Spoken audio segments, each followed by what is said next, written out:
Thomas Paine, Sam Adams, Benjamin Franklin. These men spoke up for what they thought was right. From their courage came such documents as the Declaration of Independence and the Constitution of the United States. From their willingness to speak what was sometimes unpopular but right, we enjoy such liberties as freedom of speech, the right to keep and bear arms, and freedom of religion. There are those who still wish to oppress our freedoms, and there are still patriots willing to stand up and defend life, liberty, and the pursuit of happiness. Men like Zeb Bell, who honor our founding fathers and what they stood for. It's now time for Zeb at the Ranch, speaking up and defending your freedoms. Brought to you by Magic Valley Les Schwab Tire Centers and all of the other great advertisers on the program. And now, Zeb Bell. Former Representative Allen West is really a sharp guy, and I love this quote that he had. Quote, "I must confess, when I see anyone with an Obama 2012 bumper sticker, I recognize them as a threat to the gene pool."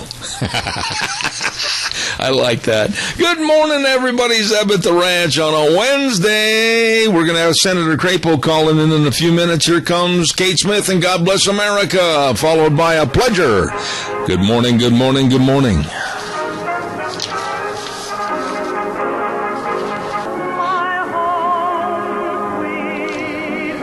Oh, thank you very much, Kate Smith. What a great voice and talent. And God bless America. Good morning, I'm Zeb at Zeb at the Ranch. And our major sponsor, your Magic Valley Les Schwab Tire Centers, all 7 locations, serving you, along with some of our great advertisers, including Lee's Furniture, Floors, and More at 459 Overland in Burley. And let's not forget our friends at Western Waste Services, always at your disposal. Get on the route service today. Call Kelly and the crew at 734-6969. You know, I have tried to be a good employer. I have tried to be nice to this lady. And I get on the phone with her this morning and she still says, "Are you still a pain in the, I said it in the kindest and most loving way possible.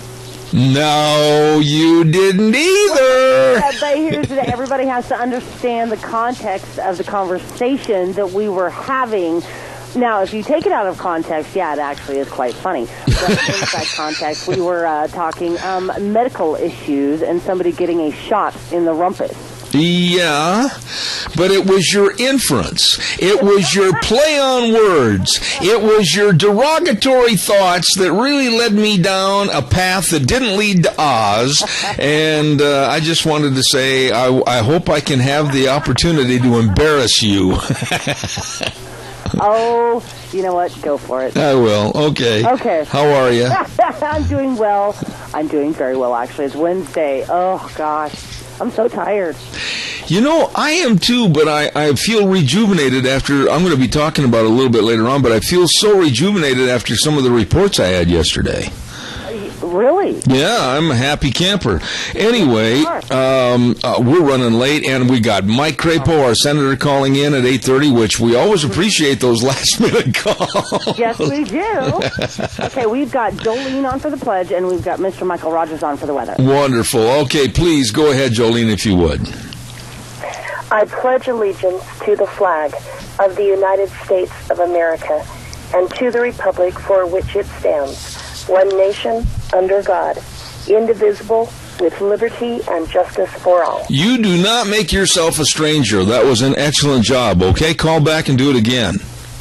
Thank you, sir. You bet. Thank you very much. God bless. That was great. Hey, by the way, Cheney Flooring and Home Design, 1228 Oakley Avenue in Burley. Look for their blue door. They are sponsoring this first Michael Rogers weather, where your home design needs are aisles apart, not miles apart. I'll tell you more about Cheney Flooring and Home Design, but right now, here's the weather.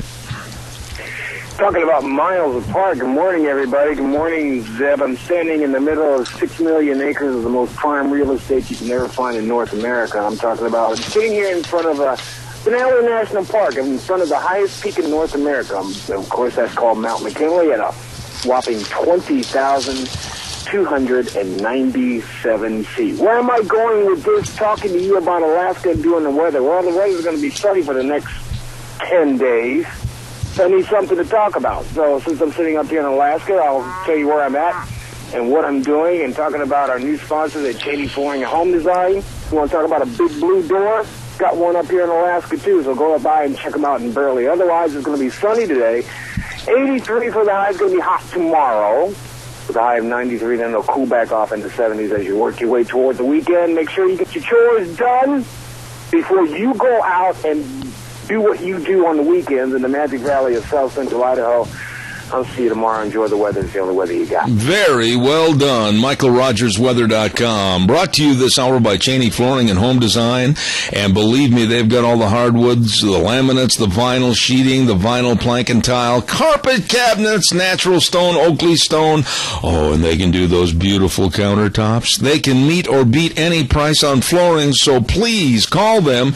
And their number is 678-6945. They'll give free in-house consultation. Nice people. Kyle and Whitney Cheney Flooring and Home Design, 1228 Oakley Avenue in Burley. Look for the blue door. Caller, I will be right there with you. Please have a little patience with me this morning. I've got to kind of gather things up in a hurry here this morning because of the senator, but I'll be right there. Don't go away.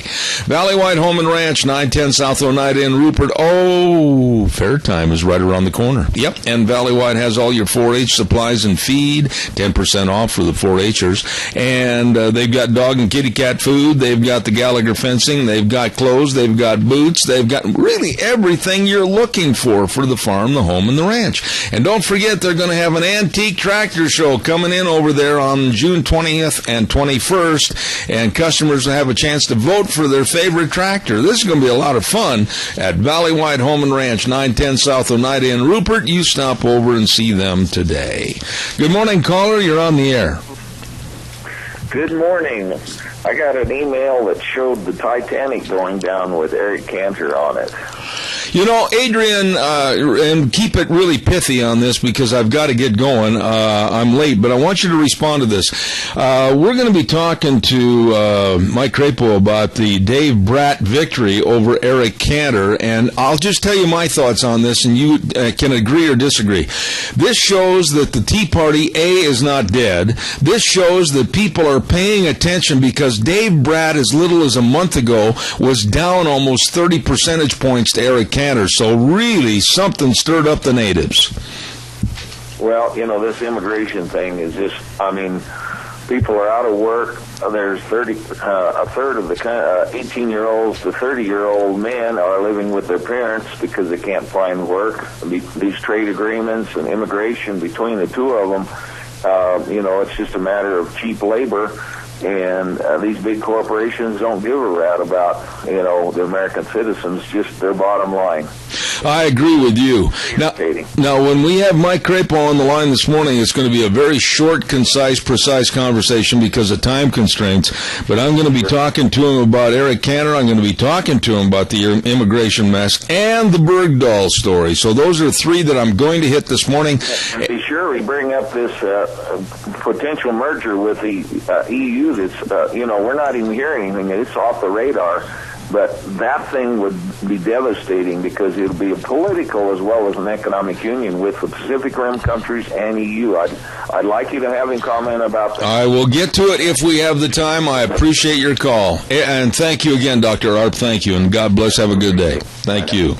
Ramsey Heating and Electric. Oh, hello, Keith. How are you? It's air conditioning weather, and you need to make sure that your air conditioning, your filter in the air conditioner is clean. How can it do the job to keep you cool and comfy if it's all dirty? Well, a dirty air conditioning filter will cause you trouble.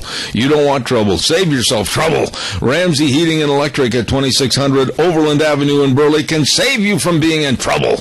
I love saying that. 678-0459, the number to call, and they provide warm winters and cool summers. The best people are at Ramsey Heating and Electric in Burley. Give us a jingle, 436-2244. 1-866-927-4587. I got a whole bunch of notes I got to get into in just a minute. Stand by. Denny's Restaurant, don't forget, 611 Overland and Burley. Now, that's all you need to know. The best of food, the greatest menu, the nicest people, greatest servers. Wow, it's the home of Zeb's Lunch Bunch. And we're going to be there next Thursday on the 19th.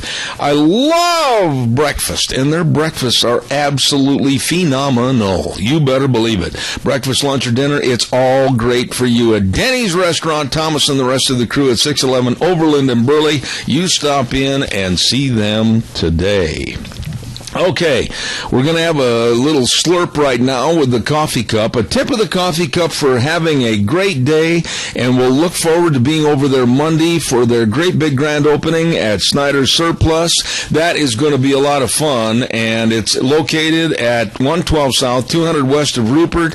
The Rupert POWMIA is going to be over there cooking food. It's going to be great. New store, new merchandise. Snyder's Surplus and all the folks over there. Gina, give them a tip of the coffee cup, if you would, please.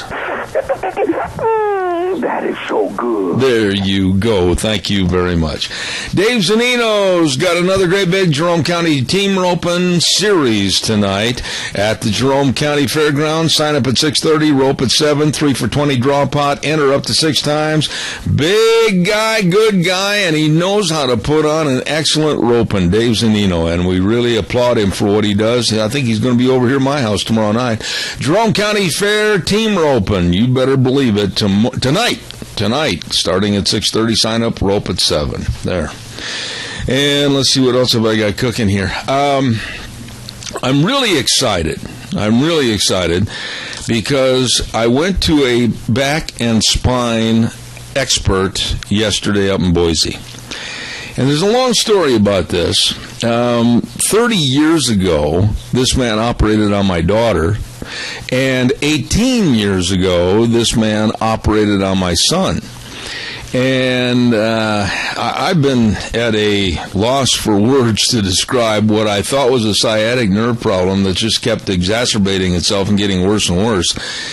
And in 15 minutes in the room, he says, no, I don't think it's that at all. He said, you've got some torn tendons. And man gave me a shot with a needle that was 9.5 feet long. And this morning, I'm a new person. Well, not in its entirety, but I am a new feeling person. I actually, for the first, I still hurt a little bit. Naturally, he said it would take some time, but I feel so much better. You lay a football on the floor and I'll have somebody else kick it. I'm not that far advanced yet. But man, alive, I feel a lot better this morning, and it is a God's blessing. I really mean that. Thank you so much. I want to say to our friends over at Berry Equipment and Rental, how you doing? Holy smokes, are they busy? They've got a lineup of Bobcat excavators. See, there's a C in there, Zeb. Yeah, excavators. And they've got all the best waiting for you. With lease payments and great financing are available. You better check it out, man. I'm telling you, they got Bobcats all over the place. Bobcat here, Bobcat there, Bobcats everywhere. And they've got 3 locations to serve you. Of course, Addison Avenue West in Twin Falls, South Lincoln and Jerome, and 159 West Highway 30 in Burley with old Nick and the crew. Old Nick, he's only, that guy's a young pup, but he darn sure can help you, as Eli, Ken, and Twin. I mean, these folks really, really care.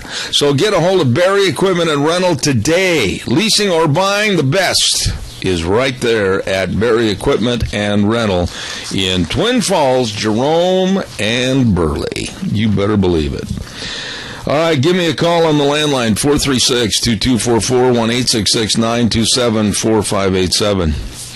Did you hear what happened in Virginia? Now, this is really, really big stuff. I mean, this is big stuff. From nowhere to square one in victory in the Virginia primaries, and I'm telling you, folks, it means a lot.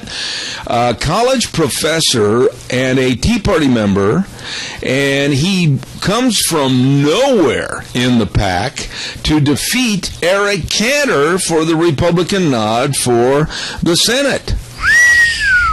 Now, I was listening to some of the statistics on this, and they said that about a month ago, he was getting whipped by 25 to 30 percentage points. And they wrote him off as a horse with three legs. He wasn't going to finish the race. And he ended up beating Eric Cantor 55 to 44%. I'm just rounding off the totals. 55 to 44. And this is a big, big deal. Let me tell you, he ran on government spending controls and backing off on spending. He ran on immigration issues. He ran on the Constitution. And it gives me encouragement this morning. I mean, man alive, along with feeling better in my back, it gives me encouragement that maybe out there in the hinterland, there's enough good people to start turning this country around. Put your foot on the brake, turn to the right, and let's go. Imagine this. I mean, Eric Cantor, very well versed, very well thought of, working with, and I think too much, the Obama administration. One of the keys to possibly getting immigration reform with Obama, and now that is going to be going away. I think it really is going to change the attitude of the Republican Party in general, and we're going to be seeing some reform by conservatives, which we need. I dare anybody to argue that. And as far as immigration is concerned, this mess, and it is a mess on our border, is absolutely deplorable, caused by the Obama administration. And, excuse me, we have kids, little bitty children. Now, for those parents in the audience that have 5-year-olds, look at your 5-year-old right now and ask yourself one little question. Would you as a parent or a grandparent or an aunt or an uncle put a little 5-year-old child on a bus headed to the United States, or unsupervised, and just put them in a herd of people headed for the border? Excuse me, I got that cough again this morning. Headed for the border, hopefully to cross into the United States. 5 years old? 6 years old, 7 years old, up to 16, 17, unsupervised? Are you kidding me? Who is running this program? Who is pushing this program? And I've got so many questions that are not being answered on the news. They're saying, quote, the situation with the kids are, they came by themselves. No, they didn't. Are you buying this by the government? The situation with the kids are they came by themselves. You're not going to tell me in any way, shape, or form a little 5-year-old sits down and figures out the bus strategy, getting on and off the bus, where they're going to possibly go eat, how they're going to eat. 5 years old, are you giving me that story? The Democrats are. This is ludicrous. Who's setting this up? Who is paying the bill for the kids? 5, 6, up to 17 years of age? I'm not buying this at all. It's one of the things I'm going to talk to Crapo about in just a few minutes. Calls are welcome, 436-2244, 1-866-927-4587. Oh, by the way, don't forget Nevada's oldest rodeo, and boy, do they have a ripping lot of fun at the Silver State Stampede. Oh, man. I've been connected with that rodeo for quite some time, and we are looking forward to being back there at Nevada's oldest rodeo, the Silver State Stampede in Elko, July 10 and 11 and 12. And it's going to kick off on Thursday night, the 10th, with a kickoff party and all kinds of fun. Western Trade Show, Old West bronc riding, PRCA rodeo, Ring of Fear, and it is, I'll tell you that, and dances, and it's just a lot of fun. Come on down to Elko, Nevada, July 10, 11, and 12 for the Silver State Stampede. Don't you miss it. Wow, they really know how to put on an event. All right, give me a call, 436-2244, 1-866-927-4587. Governor Jan Brewer, she is so outraged over what Obama and his administration are doing. Here's one of the quotes that she had on the news yesterday. I am disturbed and outraged that President Obama's administration continues to implement this dangerous and inhumane policy, meanwhile neglecting to answer crucial questions our citizens demand and deserve. Now, a lot of these people, these kids, are going into facilities in Texas, and they're full, and then a lot of these kids are being flown to Arizona and then put on a bus and dropped off in Phoenix and Tucson and other places, as if, here, you take care of them. But folks, the main question is, again, grandparents, parents, aunts and uncles, who in their right mind would put a 5 and a 6-year-old on a bus down in Mexico and just, hey, you're on your own? Holy buckets.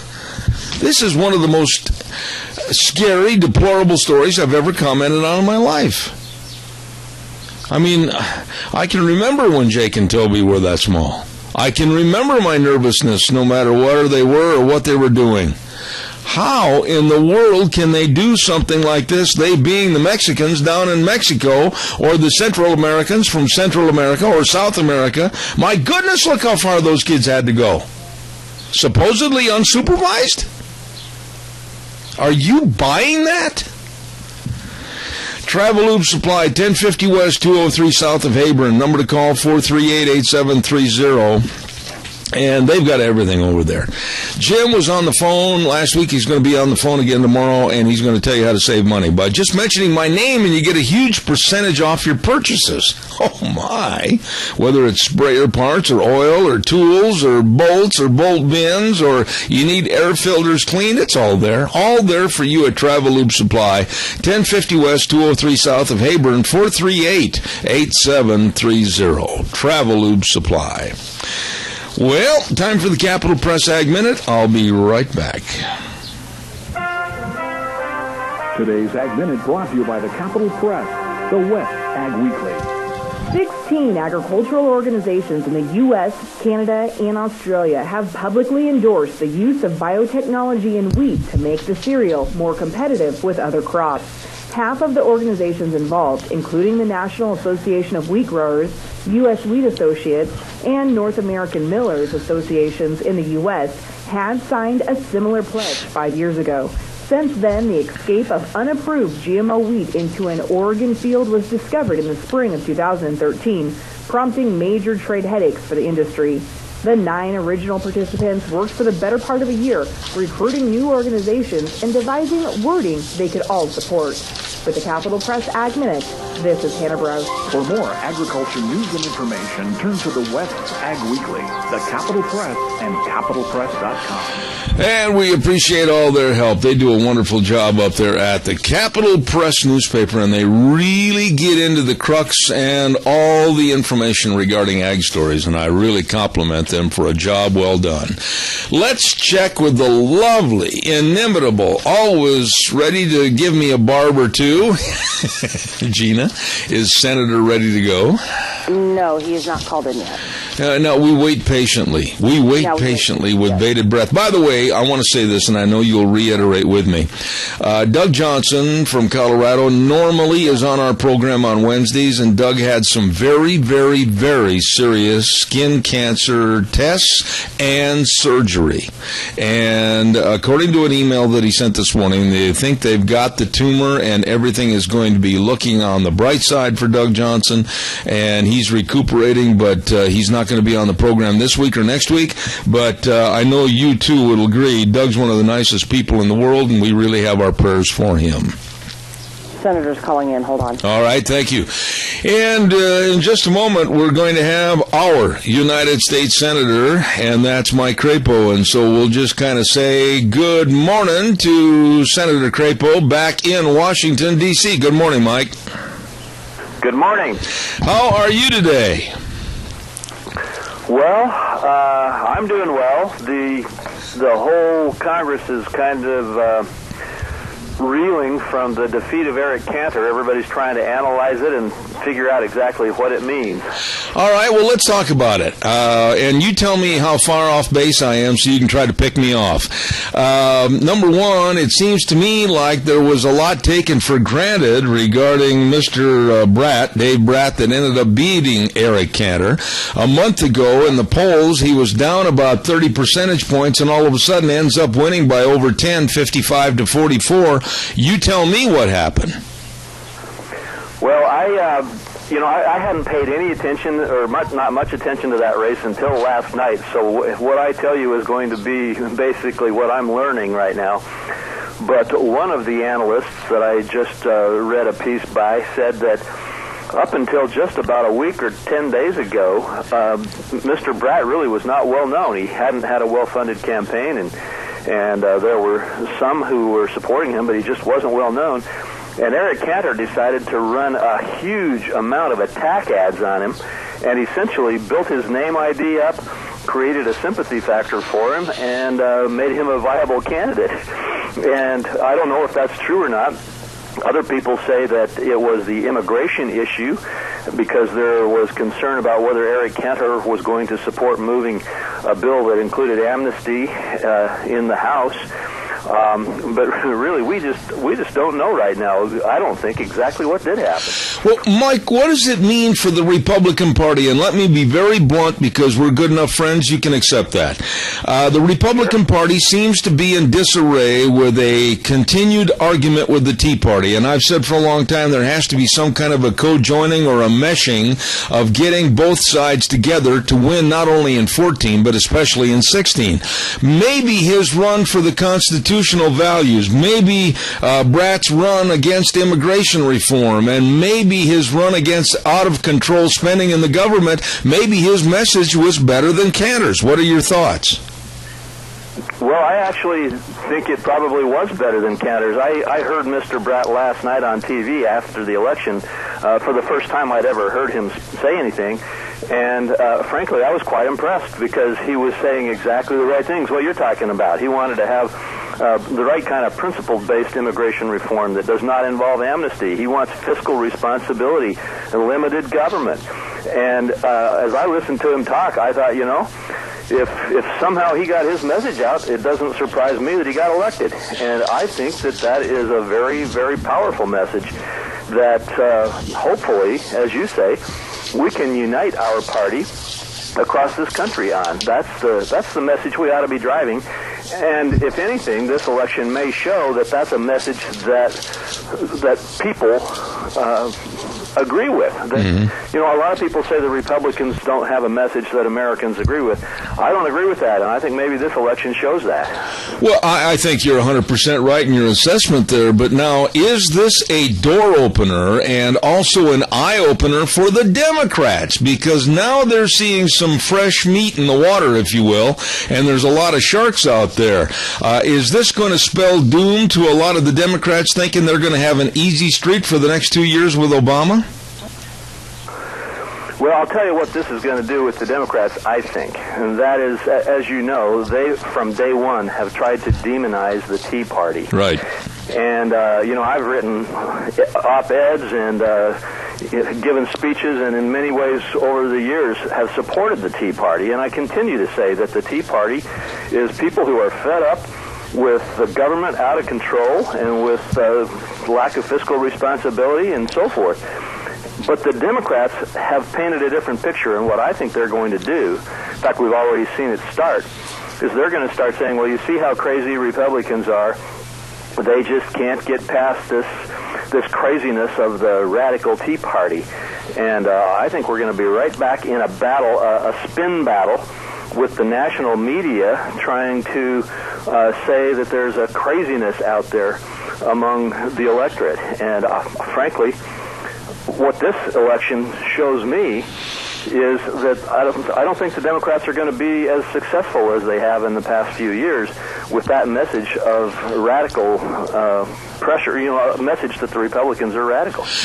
Mike, there is so much going on in the news every day, but one of the subjects I've got to have you respond to this morning is this absolutely asinine, inhumane, and stupid occurrence that's going on with our border right now of allowing nearly 1,000 last week unaccompanied illegal alien children coming into the United States. My question to you is, Mike, why is the Obama administration aiding and abetting such an absolutely inhumane movement?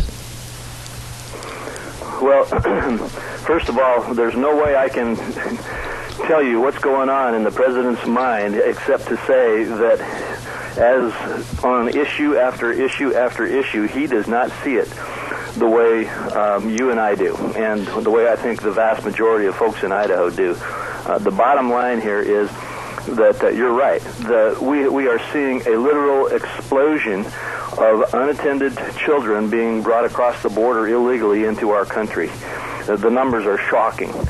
And I believe that it is largely due to the fact that the president has sent a message by the way he is enforcing or not enforcing the immigration laws, a message that if you can get your children into the United States safely, then they will be allowed to stay. And that, if that message goes out, then what are people going to do? They're going to do everything they can to get their children into the country. And unfortunately, the president's unwillingness to honor the law is now, I believe, causing this incredibly inhumane, as you indicated, a dynamic to develop where these children are coming in without accompaniment and without the ability to care for themselves. How could any parent in the world, I don't care if it's from South America, Mexico, Canada, Brazil, it doesn't make any difference to me. How could any parent, grandparent, or whomever in the family leave a 5-year-old child? That they can't figure out where to go eat. They can't figure out how to handle the money. They can't figure out what bus to get on. How could anybody do this with a 5, 6, up to 17-year-old child, just letting them go helter-skelter into another foreign country? I honestly believe there are people within the Democratic Party that are organizing this, and I don't think we know who they are, but we should find out.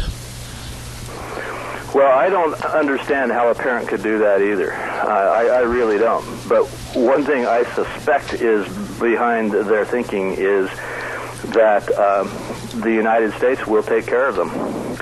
And, I suspect that they are essentially reacting, as I said earlier, to a subtle but not so subtle signal coming from the President of the United States and the current administration that get your children here and they will be cared for. And it's a very, very difficult issue. I have to say it's a very, very difficult issue because it incentivizes illegal crossing of the border in violation of our immigration laws, but by children, and by children whose parents and other adults are manipulating the circumstance. And it's a very, very unfortunate development. In the time remaining, Mike, I've got to ask you about this next situation. You know what's coming. I know you do. I've got to ask you about the Bo Bergdahl situation, along with the release of 5 Muslim terrorist killers that will kill again. And I want your reaction as a United States Senator, because you were not informed prior to this happening. What were your thoughts? Well, first of all, I'm happy. I think that everybody should be happy that Bo Bergdahl has been released and that we no longer have an American prisoner of war retained by the Taliban. Now, having said that, I don't agree with the deal that was made. I agree with you to release 5 of the most dangerous Taliban prisoners from Guantanamo is an extremely bad decision that the president made. And unfortunately, I agree with you. The risk that we will see some terrible consequences from that is high. Is this... And for the president to compound this by not informing Congress in blatant violation of the law is just one more signal, one more example of how he is treating Congress and the American people on issue after issue. A power grab over America's water, the refusal to deal with the VA crisis, and the issue goes on and on. And frankly, it's extremely concerning. And I think that the issue here with regard to Bo Bergdahl is really an issue with regard to the president and the lack of judgment that he has made on this and many other issues. I have heard from sources that I work with back east in Washington and New York City, Mike, say this is the tip of the iceberg for Obama to go ahead and close down Guantanamo with other removals of terrorists from that prison. The door's open and he's going to keep giving them a pass to leave. Do you believe that's going to happen? I do. I believe the president has been very open about the fact that he wants to close Guantanamo and that he's looking for a way to move those prisoners or release those prisoners.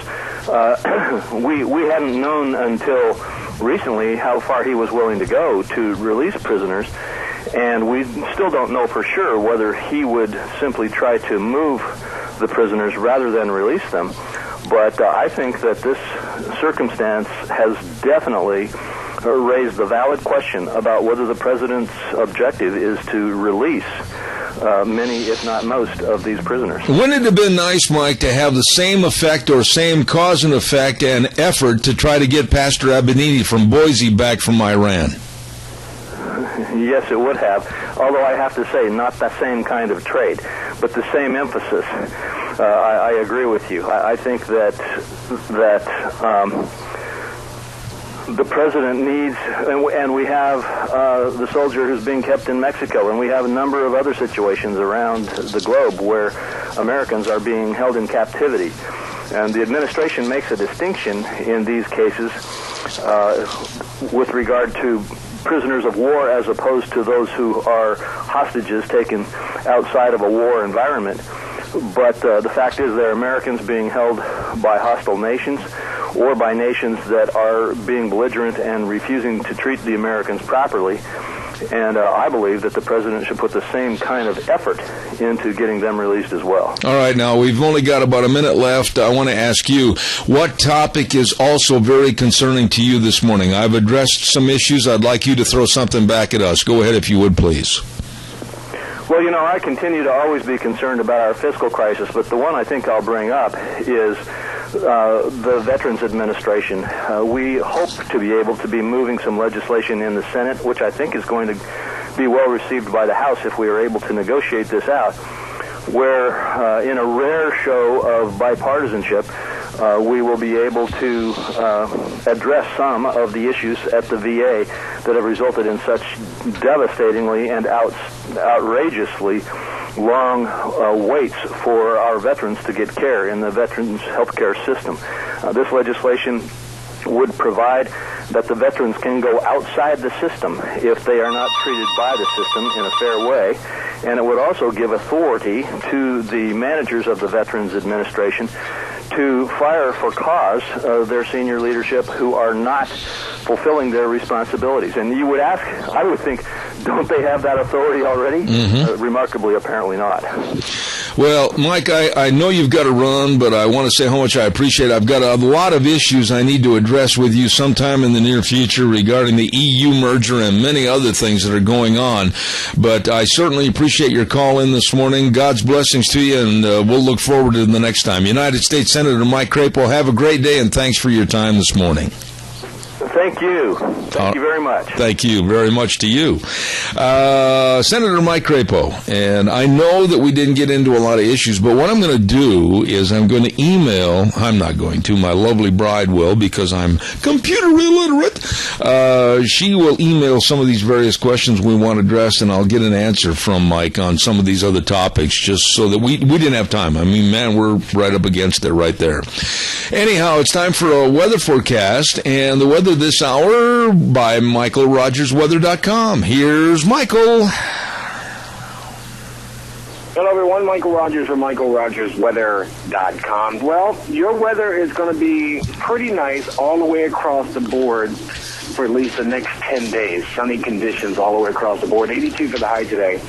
93 for the high tomorrow. And this is about the time of year now that when you start to see the sunrise, It'll start to come up right between the Twin Towers. So, other than that, enjoy the day. Enjoy the weather. It's the only weather you got. Thank you very much. Calls are welcome. 436-2244-1-866-927-4587. And don't forget Daddy's Day. Father's Day is coming right around the corner. My goodness, you better get ready for Daddy's Day. Mad River Laser is. At 700 South Oneida in Rupert. They've got buck knives over there. And that's my hobby, is collecting pocket knives. And I've got some that go way back to the early 1950s, late 1940s, and kind of the specialty ones. Anyway, don't forget, Mad River Laser has buck knives, and they're 10% off. And if you heard it on this program, which naturally, if you're listening now, you did, you get free laser engraving for your buck knife. Hey, you better get a hold of them today. Mad River Laser, 700 South Oneida in Rupert, 436-2293. Really good people for Father's Day. Along with the Book Plaza, 222 West 11th Street in Burley.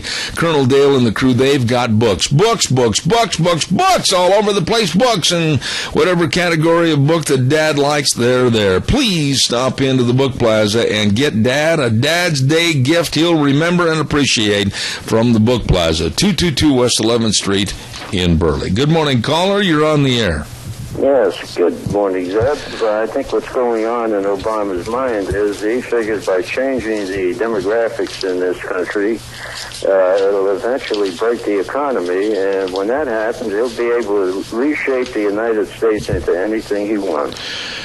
Isn't it almost there? We are there. No, I'm very, very afraid, and I think you're right on the ball as far as your thoughts are concerned. I'll tell you what, this deal of going around Congress and basically doing things the way he wants to with his pen and his phone and ignoring the laws and basically sticking his chin out and saying, I'm going to do it my way, kind of like the Frank Sinatra song. I'm really concerned, and I was excited, Tony, last night when Dave Brat beat Eric Cantor. And somebody out in the audience is going to say, well, you were happy that a big-name Republican got beat? Yeah, because it shows that there's a transition in this country and people want to go back to the basics. I was happy, too. When I saw the results of that, people are sick and tired of the old guard that we've got over there. They fight during the day. In the afternoon, they're on a golf course sharing drinks. Yeah. Both parties. That's exactly where I'm coming from. I am so sick of this good old boys network. I'm so sick of this scratch my back, I'll scratch yours. Hey, I'm so sick of I'm going to write a bill and I'll put some pork in there for you. Tony, I'm fed up with it. I don't blame you. It gives me sleepless nights to think of what's happening to this country. And it's happening so fast, will we ever be able to recover from it? Amen. Hey, the best to you and Mary. God bless you. Have a good day. Thank you, Zeb. All right, thank you. Nice people right there. Whew, busy time. Calls are welcome, 436-2244-1-866-927-4587. I want to talk about Hillary Clinton in just a minute. I'm thoroughly convinced. Oh, I'll get letters. Oh, yeah, I'll get calls. And I know that some of the Democrats in the area, they'll say, oh, you're sexist. You don't want her in there. Well, that's silly and stupid because there's a lot of ladies I've always supported for various political positions. She just doesn't happen to be one of my favorites and never will be. I'll talk about that in just a minute. Hey, don't forget, Four Paws Bed and Bath, 370 West, 200 South of Rupert, with the Kids Canine Camp coming up this Saturday, June 14th from 10 to 4. This is going to be such a great deal for the kids, honestly. I don't know if they've closed the registration or not, but you should call and find out. 438-4444. They're going to have dog obedience and different games and how to groom your dog and everything. Kids need to know this. This is good at Four Paws Bed and Bath at 370 West, 200 South, as I choke to death. You ever try to talk and choke at the same time? Doesn't work. And that's over in Rupert. So give them a call, 438-4444. Hillary Clinton this is really starting to irritate me. You know, it's this change of persona, the change of her personality. Have you seen it? I mean, she's coming on like, oh, I'm such a little sweet lady. Oh, so sweet. Kissy, kissy, kissy, hug, hug. She absolutely is running for the presidency. If I'm wrong, I'll apologize. Don't think I'm wrong. And she absolutely is coming on as peaches and cream, and so matronly sweet as a grandma. You gotta vote for me. What has she done to deserve the presidency? One person, just tell me what she ever done. She hasn't got any experience except for just kind of cleaning up Bill's messes, and she has no track record. She has no honesty. Caller, I'm coming. Hang on. And she even said yesterday, and this really bugs me, she was asked by a reporter if her personal notes on Benghazi are going to be turned over to Congress when they asked for them, and she said no. They can read them in the book? Are you kidding me? Caller, good morning. You're on the air. Yeah, Hillary's totally despicable, in my opinion. And then the crocodile tears that they were broke. Oh, my gosh. Oh, now, come on. Just a minute. You brought up something really interesting there, Adrian. If the American public buys into this poverty rose story of the Clintons, we're more gullible and dumb than I thought we were. I've got beachfront property to sell here right in Magic Valley. It's unbelievable that she can make a statement like that with the kind of money that they've had over the table, under the table. Remember, she made $97,000 on a $1,000 stock deal. Yeah. Remember that? Yeah. Yeah. I wonder what she did with that money. Anyway, I wanted to make a comment about what Tony just got to saying about this country being brought down. Ever since the United Nations was created in the 50s and so forth, there's all kinds of congressional hearings were held as to why the tax-free foundations, etc., a lot of the institutions in this country were supporting socialism, and it's to bring us down to third world country status. That's right. Exactly. That's the end game, Zeb. And so, when we realize that, then we realize what this is all about. Yeah, but that's why, though, even more so, that primary election in Virginia is so important with Dave Brat beating Eric Cantor. A lot of people don't understand. That was a major upset because it told politics, hey, maybe there's some good, conservative, thoughtful people still left out there at the voting booth.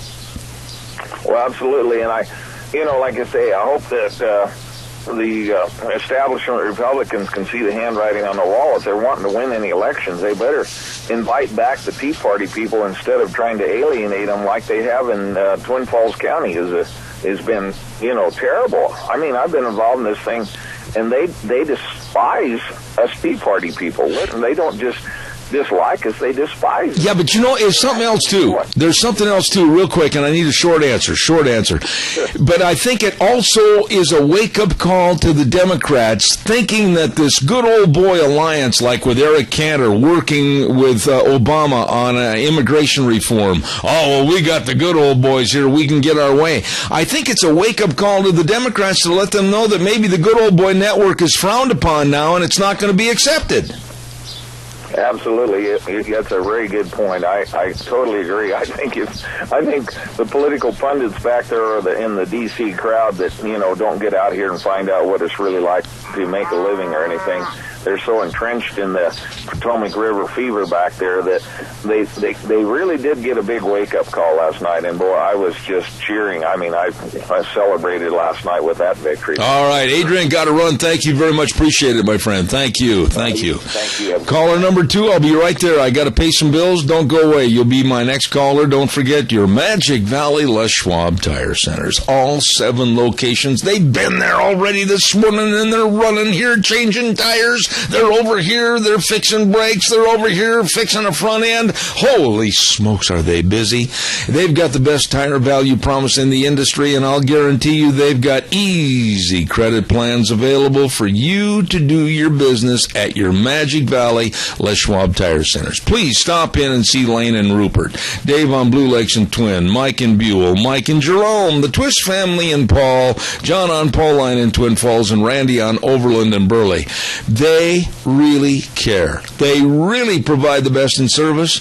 You will really appreciate their efforts. Stop in and see them today. Your Magic Valley Les Schwab Tire Centers.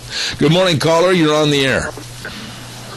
Yeah, in my personal opinion, the reason Cantor lost is the simple fact that people are getting fed up with the Republican Party bowing down to Obama, the news media bowing down to him, and he's doing everything in his humanly power to destroy and discredit and obliterate this country. I could not have said it any... No, I think you said it very succinctly. I think you hit the hammer onto the nail head on. That was perfect. What a great way to wrap up this hour with that call, that comment. I think people are now aware that it's not the Good Old Boys Network anymore. We're not going to bow to the throne of Obama. I agree with you, and thank you for your comment this morning. Okay. God bless. That was well stated. Well stated. I just think we need some more shakeups. I think we need some more nervousness going on the Potomac. I think we need to be sending back cartons of Right Guard deodorant because they should be sweating. I think they should realize that their job's not a shoe-in. I think they should realize we want to throw the EPA in the water that they want to protect, which is ridiculous. I absolutely think we need to have some more shakeups, and we need to have a lot of people tightening their tie a little bit going, well, I wonder, maybe I won't be able to sit in this seat next week. I think we need to have a fear factor back there, starting right from the top. Obama, do things the way the people want, not the way you want. Next hour, we're going to have, I love this lady. She does a great job being straightforward and telling it like it is. Attorney Gail Trotter is going to be on the phone with us. And then at 9:30, we've got Daniel Simmons of the Institute of Energy Research talking about the absolute backward, repulsive climate change meeting that went on yesterday. And then at 10 o'clock, we've got Kelton Hatch, big boy, coming in with the Idaho fishing game. We got a whole bunch of things to do. I'll be back in 6. Oh, welcome back. Zeb at the Ranch, hour number 2. Holy smokes, good morning. And we're brought to you by our major sponsor, your Magic Valley Les Schwab Tire Centers, all 7 locations serving you, along with some of our great advertisers, Lee's Furniture, Floors, and More at 459 Overland and Burley, and our friends at Western Waste Services. From the canyons of the Snake River and all across southern Idaho, we're all at your disposal. Western Waste Services, we care about our community, our resources, and this great land. Western Waste Services is lending a hand, always at your disposal. Western Waste Services. Western Waste Services, always at your disposal. Don't forget summertime, the rental of all those little porta potties, and hey, for company picnics and family reunions. I'm telling you, they're waiting to serve you. Don't forget to get on the route service too and have your garbage gone. It's out of there. They'll take care of it. Come pick it up. They are always at your disposal. Call them today at 734-6969. Western Waste Services. You call them right now. Hey, don't forget, every Thursday on my program, we have a program called Gardening for Idiots. It was named after me because I'm not a very good gardener, but I'm learning. Vicky's Country Garden at 185 South, 600 West of Paul. Number to call, 438-5663, and she can answer all your gardening questions. Has everything for all your landscaping needs, everything at Vicky's Country Garden on the Burley-Paul Highway. And last but not least, we want to say thank you very much to Joel Heward. This man has been so gracious to us over the years. We really appreciate him and his family at Hanson Mortuary, 710 6th Street in Rupert. The number to call for more information on pre-planning of funerals, very important, help alleviate a lot of the stress and worry for our families, 436-5636. Yes, they will help you with the highest ethical standards with unquestioned integrity. Hanson Mortuary, 710 6th Street in Rupert, 436-5636. We have a lady on the telephone right now that absolutely is one of my favorite guests to get on the air because I know that she's going to be a plethora of information, and I really enjoy her. Attorney Gail Trotter, how are you? I'm doing great. How are you doing, Zeb? By the way, what are you on, a holiday, a weekend, a sabbatical, a vacation? You're at the Polynesian? I mean, where's the Polynesian? The Polynesian is the wonderful Walt Disney World Resort, so have a magical day at Walt Disney World. Holy smokes, who's paying for that plug, Gail? It's freely offered. Well, now, it sounds to me like you're down watching all the killer whales and having a fun time while I'm slaving away up here in southern Idaho. What's going on? Are you having a good time down there? That's right. Sounds like a good plan, right? Okay. Well, now, I've said this for a long time, and maybe you won't agree with this, but whether you're male or female, you personally don't have to suffer under anybody's thumb. You can do in this great country and act in this great country for your benefit and your improvement the way you want to. And I don't believe that anybody is under anybody else's thumb economically if they don't want to be. How would you respond to that when it comes to women suffering in this country? Well, that's the beauty of the American dream, and the way that our country has been set up is that we favor entrepreneurs, and women are generally most of the small business owners. They really are able to use a small business vehicle to bring in income for their family, but also meet their family obligations too. But as you know, President Obama has heavily relied on women to advance his agenda and his policies. But when you look at the data for how women are doing in Obama's economy, they're not doing very well. And this Obama economy is actually having a disparate impact on women's job opportunities and economic fortunes. And I think most women would be surprised to learn the numbers behind how they're doing under the Obama economy. I guess maybe I'm just sick and tired of hearing people say this, that, or the other. This administration and the Democrats, they are very, very good at always pointing out something that they deem as negative from the other side, the Republicans or the conservatives. Why don't we just take a look at everything on face value, try to improve it, and go from there instead of trying to turn it into a partisan issue? Right. We should be able to work together, and that's how the presidents over the history of the United States have succeeded, is when they've been able to work across the political divide to come up with bipartisan solutions to address the problems at hand.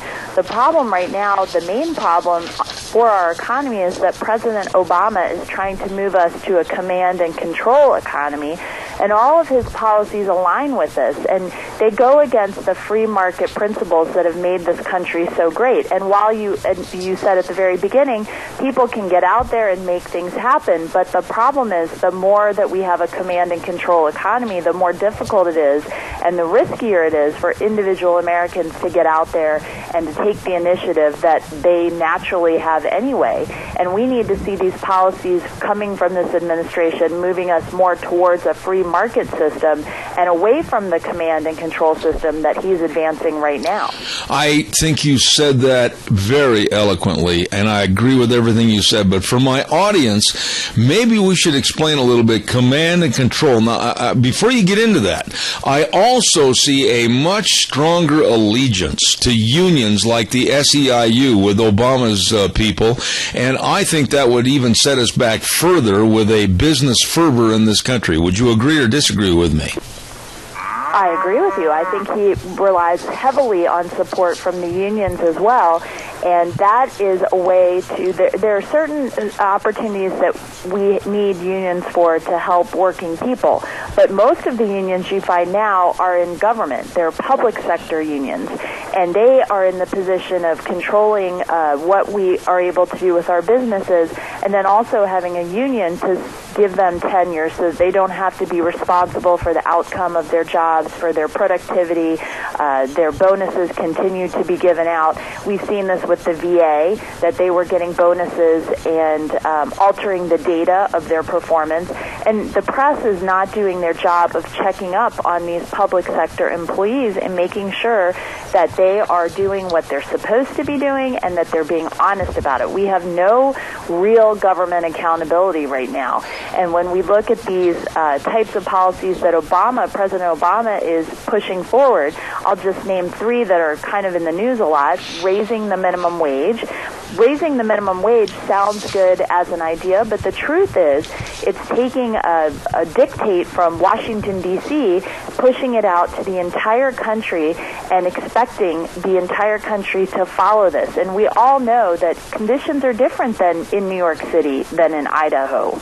And we're going to have to be able to have flexibility. States are supposed to be laboratories where we can try different things. But President Obama, with a policy like minimum wage, is trying to dictate from Washington out to Idaho and all of the states. So that's one policy. Another policy that he's advocating is supposedly closing the wage gap. And if you look at the data from his own White House, in his own White House, women make 88 cents for every dollar a man makes in the White House. Mm-hmm. And President Obama is out there saying that there's this huge wage gap in private industry, and yet even in his own White House, there's a difference, an 88 cents difference. And the truth is we need more flexibility in the workplace, particularly women who have responsibilities caring for family members or caring for children. They want to have the flexibility to have the employer be able to tell them, okay, you need to go home early to pick up your child from daycare or to take care of a sick child. That's okay because I can work that into the economics of the business. But if Washington dictates how employers can compensate their employees, then women in particular are going to have a lot less flexibility in the workplace. And then the third policy that President Obama is advancing is pushing more federal government aid through programs like food stamps. And food stamps and programs that help people in dire circumstances should be designed to be limited in nature, to help people get through the rough patches. But the idea is that they get through the rough patch and then there's promise on the other end, that they will be able to earn their success, that they will find opportunities. And President Obama's policies are just pushing more money through federal aid and not making the jobs available, not making the people be better trained so that they're able to get more employment. Absolutely well stated. I believe we have a caller with a question. Caller, quickly, if you would, please. Go ahead. Yes, the intellectual insecurity, insincerity, of it all is just unbelievable. When it comes right down to it, if you really want to give women a free shot, and I see them out here in the workplace who making their businesses, and it's free market capitalism, and when other women perpetuate this government control and protecting the president, even though his own administration is oppressing women to a point. When are people going to be truthful with themselves about what is really going on? And I'll hang up. Good point. Go ahead, Gail, if you would. It's my job to try and put the numbers out there because it's hard to argue with math and with pure data. So I wrote this piece for The Hill talking about how women have suffered under President Obama's policies. And I go through many numbers of how, for example, we added 180,000 women to the national unemployment rolls in the month of March. Mm-hmm. That means we have 4.9 million women who are actively seeking jobs and cannot find them. And that is part of the 54.7 women right now in America who neither hold a job nor are actively seeking one. And we know that women are not getting the newly created jobs in the same proportion that they participate in the labor market. Women obtained only 38.6% of the new jobs that have been created in Obama's presidency, And overall, the participation rate of women in the marketplace right now is 46.8%. So you can see from the numbers that women are not taking the new jobs in the same proportion that their overall participation in the market is. So we just need to continue to put the data out there and let people see the data and understand that these policies, which are moving us to a command centralized economy and away from the free market capitalist principles that made this country great, have effects particularly on women. So when you hear Democrats talking about a war on women, the true war on women is being created by President Obama's policies. And Gail, pardon me, I'm not an economist, but I want you to respond to this. You know, I have been against the mandatory raising of the minimum wage ever since they started talking about it. And basically, like I said, I'm not an economist, but I'm a student of the game of politics. And I'm watching this thing, and anybody with common sense realize that if you have a forced minimum wage going to, let's say, like $15 an hour, you're going to have a rampant increase in inflation, plus you're going to have also a rampant increase in unemployment. So that also hurts women in the industry. Why can't they see this? They are willfully ignorant of it because they want to have the ability to lock in voters for their elections, and they think that if they promise free stuff, that they continue to promise free stuff, that they will win people over to their side. That's why the argument needs to be made forcefully that the minimum wage is zero. If you cannot find a job because you are not educated enough, you are low skilled, you're young, you don't have the work experience, or you're in the wrong industry, then you're not going to be able to obtain a job because either it's not going to be out there in the first place, it'll have been replaced by machines, or other workers will have to double up on the amount of work that they're doing currently for the amount of income that they give. And this circles back to your point earlier about the unions. The unions are out there always advancing an increased minimum wage because they engage in these collective bargaining agreements with companies, and part of the agreement, part of the negotiation is looking at what the minimum wage is, and part of what their wages as union members are is tied into what the minimum wage is. So as the minimum wage increases, they're given more negotiating power in their collective bargaining agreements with companies to increase the wages of their employees. And that bites all of us. Women are generally the ones in the household who go out, make the purchasing decisions, who are taking care of the finances for their families, or if they're single, obviously they're the only ones taking care of that. And they're going to see the effects of raising the minimum wage in their pocketbooks, in their monthly budgets. And as we continue to do this, this also advantages the government because as we raise wages, people are going to be paying more in taxes. And then the President Obama's solution to that is, well, you can't find a job, we'll just increase this government wage. Mm-hmm. When the truth is, for people to get out there, to feel confident about themselves, to have opportunities to advance in life, they need to have jobs. They need to have entry-level jobs. And if you look at most of the people who have these entry-level jobs, they don't stay at minimum wage for very long. They're able to make minimum wage and then commit themselves, prove themselves, get experience, and their salaries rise. And that's a much better solution for people than increasing federal aid and trapping people in dependence. Why aren't you running for president, Gail Trotter?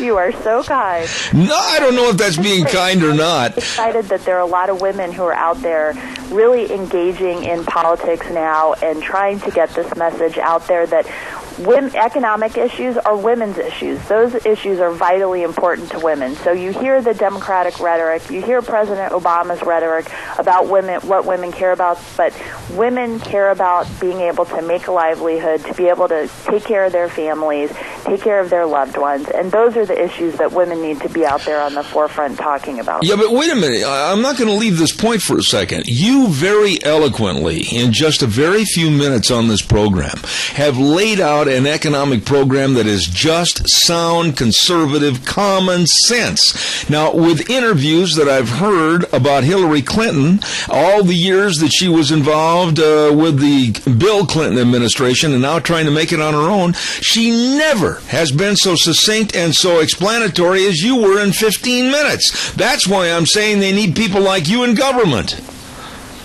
She cannot be succinct and explanatory because there are too many things that she cannot give answers on, like Benghazi. She doesn't want to give answers on things like that. And she can't be succinct because she wants to deflect away from the issues. And I found it really interesting when she was being interviewed earlier this week, and she was telling everyone that the reason why she goes out and gives these speeches and makes money at a very high ratio to what normal Americans make, her answer was, when we left the White House, we were dead broke. And I thought, why would anyone want to vote for someone who left the highest office in our land dead broke and put them in charge of our economy? I mean, either they're very incompetent at being able to manage their personal finances, or they've done stuff that have put them in a position where they're dead broke. And I thought, this is the woman who's out there trying to express why she is, proud of the legacy that she has in government as a senator, as a first lady, as a secretary of state, and yet she came out of the White House dead broke. It's just astonishing to me that she would say that. Yeah, but Gail, is this a ploy in her speech or her patterns of speech to create a feeling of, oh, well, I'm just like you, and I know that there's income inequality, and I've been to the bottom, and now we can all rise to the top? You think this is kind of a ploy? I think it is. I think it is a huge failure. I don't know if you caught when she was talking about it, but she said when we got out of the White House, we were dead broke, and it was so frustrating because we had to buy houses, plural, and we had to worry about our child's education.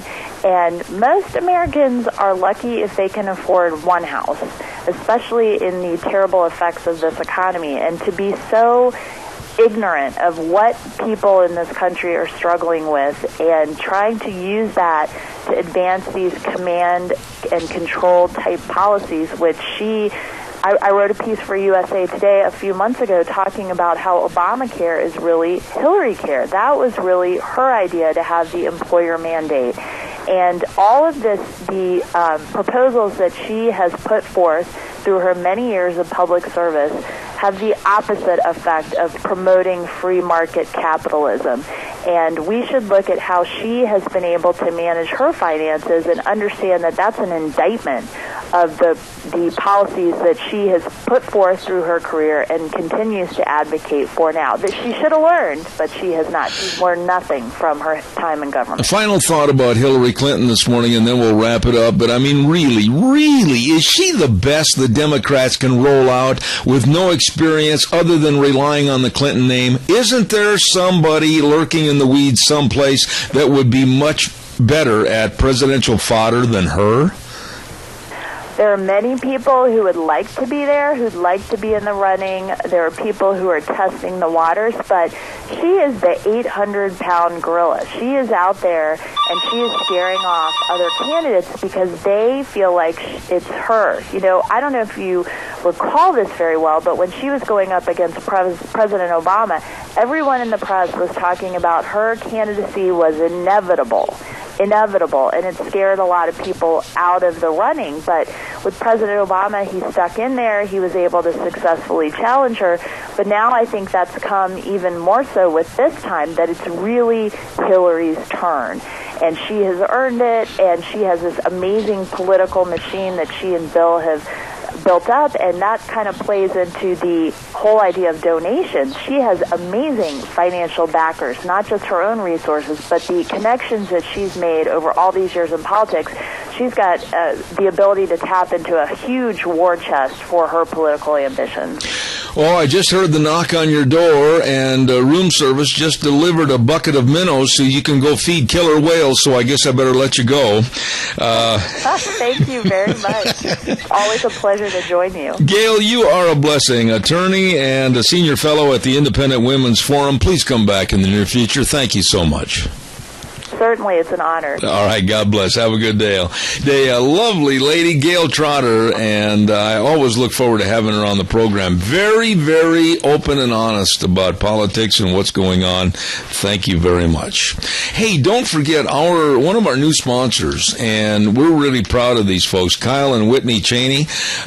Cheney Flooring and Home Design. They sponsor our 807 weather when we sign on in the morning, and they're located at 1228 Oakley Avenue in Burley. Look for their blue door. And they've got a slogan. They say, where your home design needs are aisles apart, not miles apart. And they can meet or beat any price on flooring. That's right. And they'll give you free in-house consultations. They want to make your home your castle. That's right. They've got all the hardwood and the laminates and the vinyl sheeting and the vinyl plank and tile, carpet, cabinets. They can do the countertops. All you have to do is stop in and see these great folks. Cheney Flooring and Home Design, 1228 Oakley Avenue in Burley, 678-6945. Look for their blue door. Nice people. Oh, and by the way, Father's Day this weekend, and Dad wants some stuff. Sure, he'd like to sit down and open up a bunch of gifts. Sure, he's just like any other dad. He wants the family all around him and everything. Well, how about the goodie shop? Oh, listen to this. 133 West Main in Burley. The number to call, 647-0106. Treat your dad to a goodie basket. Build your own or select one that's already done. Or a special Father's Day mug filled with candy, kisses, and brownie treats and everything. Oh, I tell you what, they do such a good job at the goodie shop. 133 West Main in Burley, wishing your dad a very happy Father's Day. And also, our friends over to Redder's Showcase. Hello, Redders. How you doing? 2611 Overland in Burley. Great place to shop for Dad. But you know what? Take Dad by the hand and just take him down there and say, okay, Dad, pick out what you want. Recliner. Oh, they got over 30 different styles to choose from. Lifetime warranty, best in the industry. All the kitchen appliances and the mattresses and the sofas and the sectionals and everything. Hey, why don't you stop in today? Take Dad at Redder's Showcase, 2611 Overland in Burley. You stop in and see them today. Oh, man, I feel so much better today. It is a holiday for me because I finally had a little treatment on that what we thought was a sciatic nerve problem, but ended up being another problem with the tendons. Oh, I had a little treatment and I feel good. Well, not 100%, but who does? Anyway, we want to say thanks. Don't forget, too, our friends at Let's Ride. Look at the weather outside. Look at the birds. No, I don't even see a cloud in the sky out there. Get on an ATV and let's ride. Oh, my goodness, 270 Highway 24 between Rupert and Burley, open Monday through Saturday, 9 to 6. Now's the time to get over there. They've got the Can-Am side-by-sides and rebates and great financing. They've got all the dirt bikes, and oh, my goodness sakes, what a service department. You know, when you turn the key, you want your outfit to go boom, boom, boom. And if you have problems, they'll figure it out. You better believe it. They're the best. Stop over where the fun is sold. Highway 24 between Rupert and Burley. Let's ride. Oh, boy, that is a lot of fun, too. Quickly, before we get our guest on the phone, I want to remind everybody we're going to be next Monday broadcasting live and direct from Snyder's Surplus. Brand new store.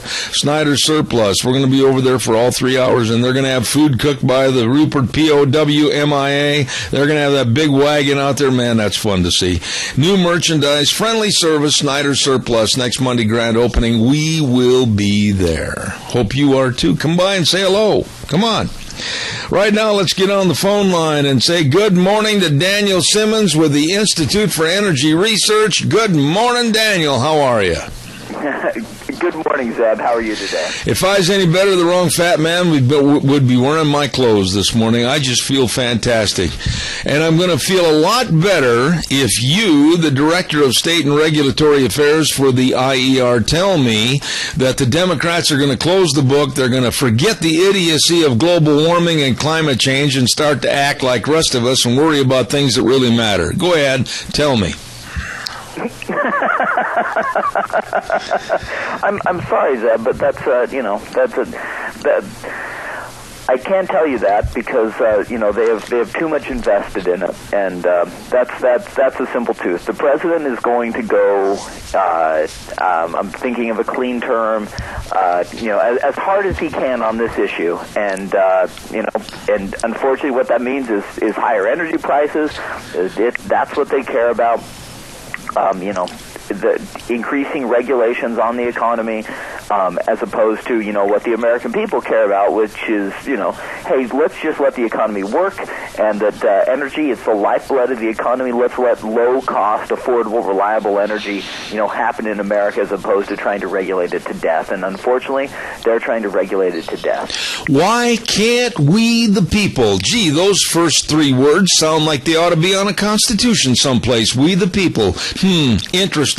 Why can't we, the people, start making demands? Why can't we, the people, tell Obama and his henchmen and the Democrats we don't believe in his climate change, we don't believe in higher energy prices, we don't believe in the inflation it's going to cost, we don't believe in becoming a third world country, and why can't we have our voices heard? Well, I think that is one of the biggest messages from Eric Cantor, the majority leader, losing last night. He lost. The majority leader of the House of Representatives just lost his primary, which, should really be sending some messages to Washington. You know what? You need to listen to your constituents. You need to listen to the real people out there.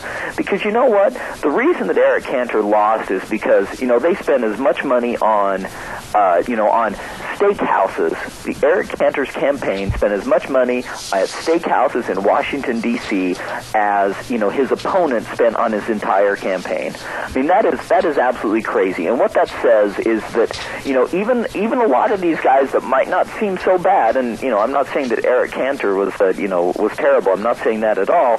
But, they get way too much entrenched in Washington. And so, other members of Congress need to take the lesson, the lesson of that campaign, the lesson of that loss, and say, you know what, we better be listening to our people, or we could be next. Because, last night, we, the people, stood up and voted out a guy that, isn't horrible, but they voted in somebody that was, they thought would be a heck of a lot better. But Daniel, I'll go back to we the people again. I honestly put the blame on us. I put the blame on Daniel Simmons. I put the blame on Zeb Bell. I put the blame on all of us for not acting in a fashion of power. We the people elected these clowns looking for a circus, and we the people should tell them that their tenure is over. We're not doing our job. Well, I'll agree and disagree. In a more perfect world, we wouldn't have to. In a more perfect world, these guys in Washington D.C., wouldn't sit around, wouldn't go along to get around, to get along. That shouldn't really have to be our job as just members of the public. We shouldn't have to be super activists. That shouldn't be what we need to do, because you know what? Those of us, who are, working stiffs, and, there's a lot more, regular working stiffs out there than, I like to think of myself as one of them, but not, I work in Washington, D.C., so in a way I'm part of the problem. Let's talk about the real working stiffs. The real working stiffs, you shouldn't have to do this. You should be able to focus on what matters in your life. What matters in your life is taking care of your family, making sure that you have a job, making sure that you keep your job, making sure that if you employ people, you continue to be able to employ those people. That's how you should be able to live your life. None of this, worrying about what's going on in Washington, D.C. Unfortunately, you are 100% correct that it's on us. It's on us as the American people, because our jokers that we have elected far too often in this country come to Washington, D.C., get wrapped up into, going to nice, talking with, political consultants and, how great things are, and, talking with these, the big companies and big special interests and things like that, and they quit listening to the American people. They quit listening to we the people, and they sure as heck better do that. And you know what? As sad as it is, as much stress and, that we have on our time just trying to make ends meet, we have to tell them that they better listen to us, because, we haven't done it enough, and they start listening to other voices, unfortunately. So sorry, I was on a bit of a soapbox there, Zeb. No, I'm glad you are, but now I'm going to paraphrase, or I'm going to set this up for you, and you go ahead and shoot from the hip, kind of like Matt Dillon in Gunsmoke. Why, after one of the coldest winters that we've had in a long time, which added on to the last 17 years, there has been no climate change increase in temperature. As a matter of fact, the Earth is cooling and going into a cyclical cooling trend. Why and how do these Democrats get to push a climate change that we're all going to burn up? They don't listen to professionals like Joe Bastardi with the National Weather Service and many others, and they listen to the likes of Senator Sheldon Whitehouse that has the combined IQ about climate change as a peanut butter sandwich. Why do they pay attention to him instead of people that are professional and understand what's going on? Well, and I wonder if they even pay attention to anybody, because if you look at what this climate change agenda is, what the president's climate change agenda isn't about climate change. It's just that simple. So the most recent, just last week, the regulation that was released is restrictions on existing power plants, existing coal-fired, natural gas-fired power plants. And what it will do is it will, end essentially the use of coal over time in this country, and that is a terrible thing because coal produces dirt cheap electricity. It's just that simple, and that's what this is. That's what this is really about. When this regulation came out, because it's supposed to be about climate change, I opened up the regulation, and the regulation is 645 pages. And so I just searched for it about temperature. So if this is about climate change, what impact is it going to have on temperature? In all those 645 pages, they don't devote one single sentence that this regulation will affect temperature, the whole point, in any way. So in other words, this isn't about climate change. This is about federal control over energy. If it were about climate change, it would at least address it. And you know what? It's not. This is about the federal government taking control away from the states about their energy decisions. And that is a terrible, terrible step. And that's why, as much as we, need to take care of our families, that we have to fight back and we have to tell our elected representatives, not just no, but hell no. We are not going to go down this path. We are not going to let the federal government, regulate our entire lives. They do enough already. We have to send the same message that the voters in Virginia sent Eric Cantor last night, that that we will not stand for this anymore.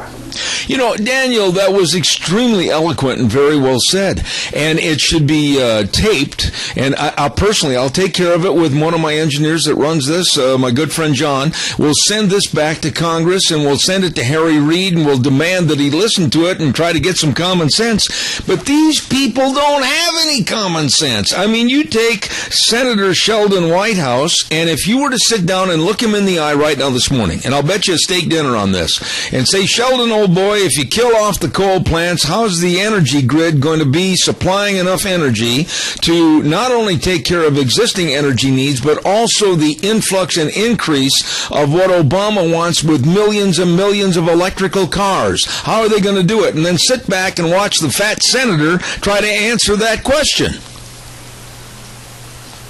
Well, one of the problems, Zeb, is that and this is what happens when there is a. This is what happens when you have a sycophantic media. This is what happens when they don't get challenged. They do not get challenged on these issues. They don't. People just don't ask them. They don't get grilled, and so they don't have a good answer because it's like, oh yeah, climate change. Oh yeah, and that's like the extent of their thought. It is crazy. And the other thing is that yeah, they care. Some of them care a little bit about climate change, but what they care more about is power. What they really want is they want to make the decisions about, Sheldon Whitehouse, Senator of Rhode Island, wants to make the decision what people in Rupert or Burley or Boise or Pocatello or Twin Falls, about what those guys, from Rhode Island, I want to say what you can, how you can use energy, and that's what that's what they want, and that's what they're really promoting with this climate change agenda. It's not a climate change agenda; it's an energy regulation agenda. Energy regulation agenda. But then, on the other hand, do they not see? Do they not realize our economy is on the edge of the cliff right now? And if you keep raising energy rates, whether it's to go to the store and buy groceries, or whether it's to heat your home and keep from freezing to death, or whether it's our seniors on retirement income with Social Security, or fixed budget families that are just barely scraping by, this could throw us into the abyss where we'll never get out financially. Don't these nincompoops understand that? Well, they don't care.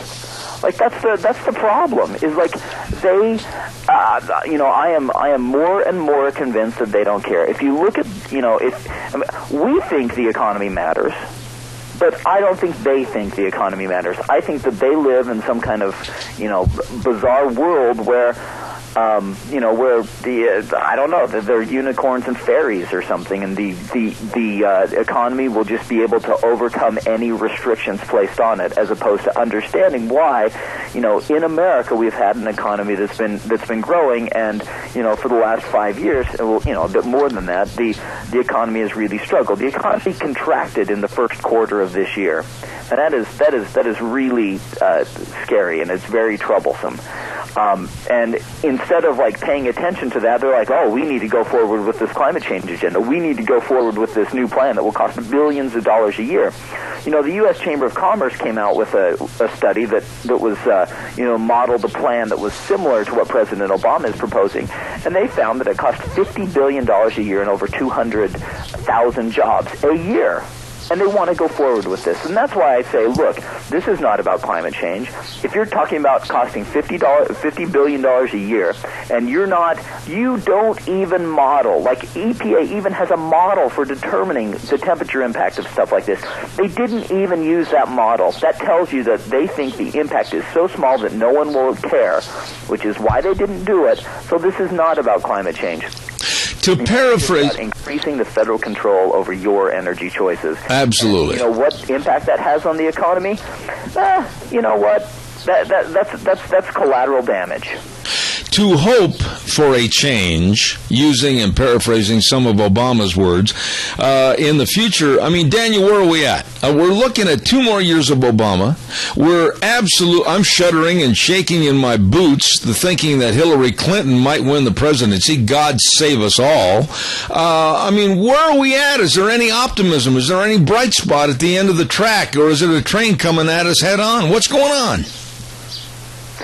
Well, the reason that there is a bright spot is because there still is, private property in America, and that sounds kind of, that might not sound super bright, but when we look at what's happened with oil, U.S. oil production is up, and it continues to increase. It hasn't resulted in dirt cheap oil, because oil is a global commodity, but it has meant that we haven't had price spikes with all, when there are problems around the world, and that's definitely a good thing.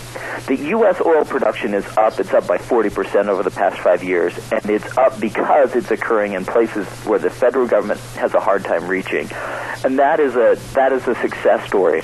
Oil production is down on federal lands where the federal government controls. So it tells you that even with high-priced oil, even when oil costs $100 a barrel, and you have every incentive in the world to produce it, the federal government, doesn't. But what it means is that when you have private property, when you have states that are controlling the regulations as opposed to the federal government, you can have economic growth. And so because that is able to happen, that will continue to happen. So that's the bright spot. That is like what we have to look forward to. That as many restrictions that have been placed on the U.S. economy, that there still is hope. And I still believe that we live in a land of opportunity. I don't think that we can continue down this track and think everything's going to be okay. And that's what we see with the economy as a whole, where the economy has been stagnant for years now. But we have to push back, as you said earlier. I mean, we have to rise up. We have to tell our elected representatives that, guys, we cannot go down this path, and we need change now. We need to fight Obama tooth and nail. We cannot afford to let up. We cannot, you cannot just come to Washington and go out to steak dinners. You have to fight. It's just that simple. Amen. I wish that you would run for elected office, because I would relish and look forward to possibly getting a job with you and for you, so we could issue all the pink slips to the EPA and others and say, don't let the door hit you in the posterior on the way out. I would love that. Thank you, Daniel. Well, thank you, Zeb. The Director of State and Regulatory Affairs, good old boy from the Institute of Energy Research, Daniel Simmons. God bless, man. We'll have you back in the near future. Thanks much for all you do. Have a great day. All right, sir. Thank you. Enjoy having him on our program anytime and all the time. Daniel Simmons, thank you. Holy cow, I got to pay some bills. And first of all, we better have a weather forecast with MichaelRogersWeather.com, brought to you by Red's Trading Post, 203 5th Avenue South in Twin Falls. And they're having an inventory clearance on most of their new firearms, many below cost. Oh, you better get in there today. The best of guns, ammo, and accessories. The greatest people. They're so knowledgeable and nice in there at Red's Trading Post. You're going to love the store, believe me. 203 5th Avenue South in Twin Falls, 733-3546, Red's Trading Post. Here now, Michael Rogers Weather. Hello, everyone. Michael Rogers from MichaelRogersWeather.com. Well, your weather is going to be pretty nice all the way across the board for at least the next 10 days. Sunny conditions all the way across the board. 82 for the high today.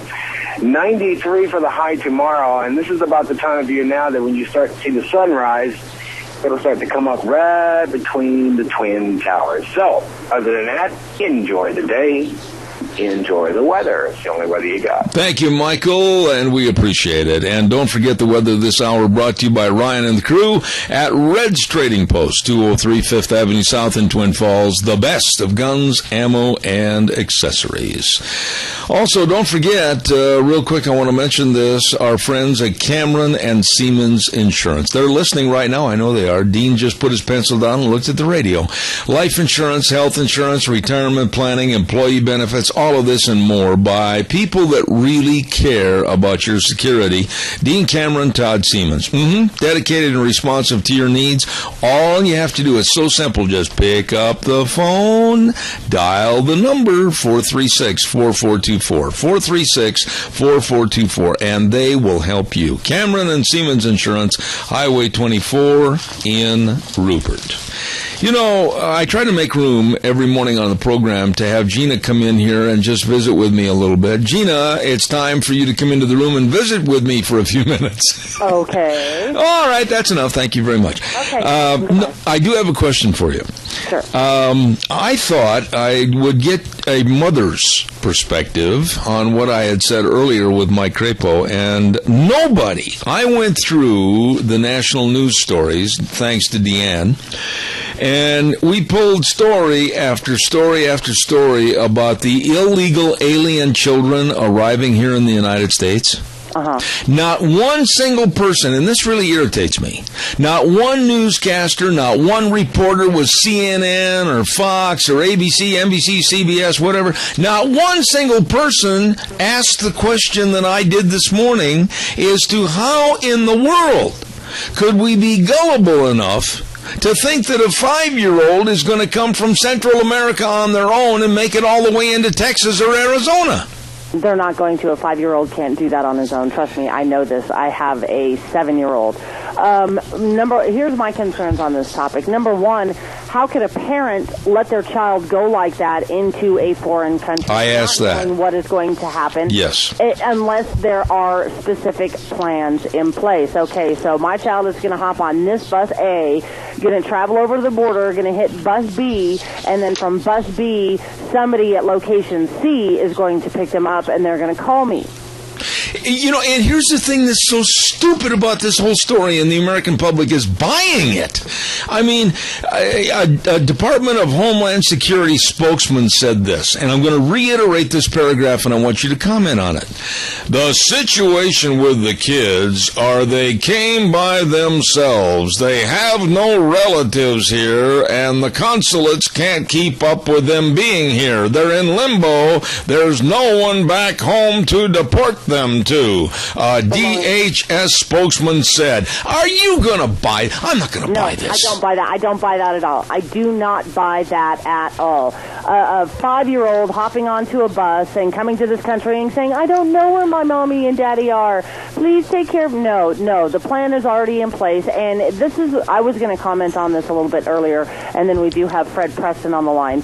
Jan Brewer has got to be just livid because she is. Honestly, Obama is doing this specifically to Arizona because of her stance on illegal immigration. And I think that he is trying to force it down her throat and to the citizens of Arizona and saying, well, you guys aren't with me, so you know what? They're going to be landing right on your doorstep. Thank you very much. And he's doing it on purpose. This is a Democratic ploy to get immigration reform under their rules and for their benefit for voters. I know. You know what? Hey, if they want to come into the country legally, fine. You know what? More power to you. I please do it legally. Don't come in illegally. And honestly, I think that we should put all of our troops right there on that border and leave them there. But don't tell me, a grandfather at 66 years old, tell me that I'm gullible enough and dumb enough to buy into the fact that a 5-year-old got a bus ticket all the way from South America to the border of Mexico and Texas and came across the border and then stood in line and knew where to go to get on an airplane to go to Arizona.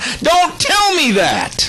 They're not telling you. They're hoping you are. They are hoping that the American public is gullible enough. They are hoping to pull on the heartstrings of Americans to get these kids and then the rest of their family here. It's not that they're telling you. They are hoping that you are, and the American public ain't buying it. This is so frustrating to me because we are a gullible society because we don't pay attention to what's going on. We spend more attention figuring out all the fun and frivolity like these kids on the boardwalk back in New Jersey or on spring break, or the younger generation, they can't even name who the president or the vice president is. And I know I got Fred waiting, but I'm so doggone mad about our stupidity in this country. It's unbelievable. I got to pay some bills. I'll be right with Fred.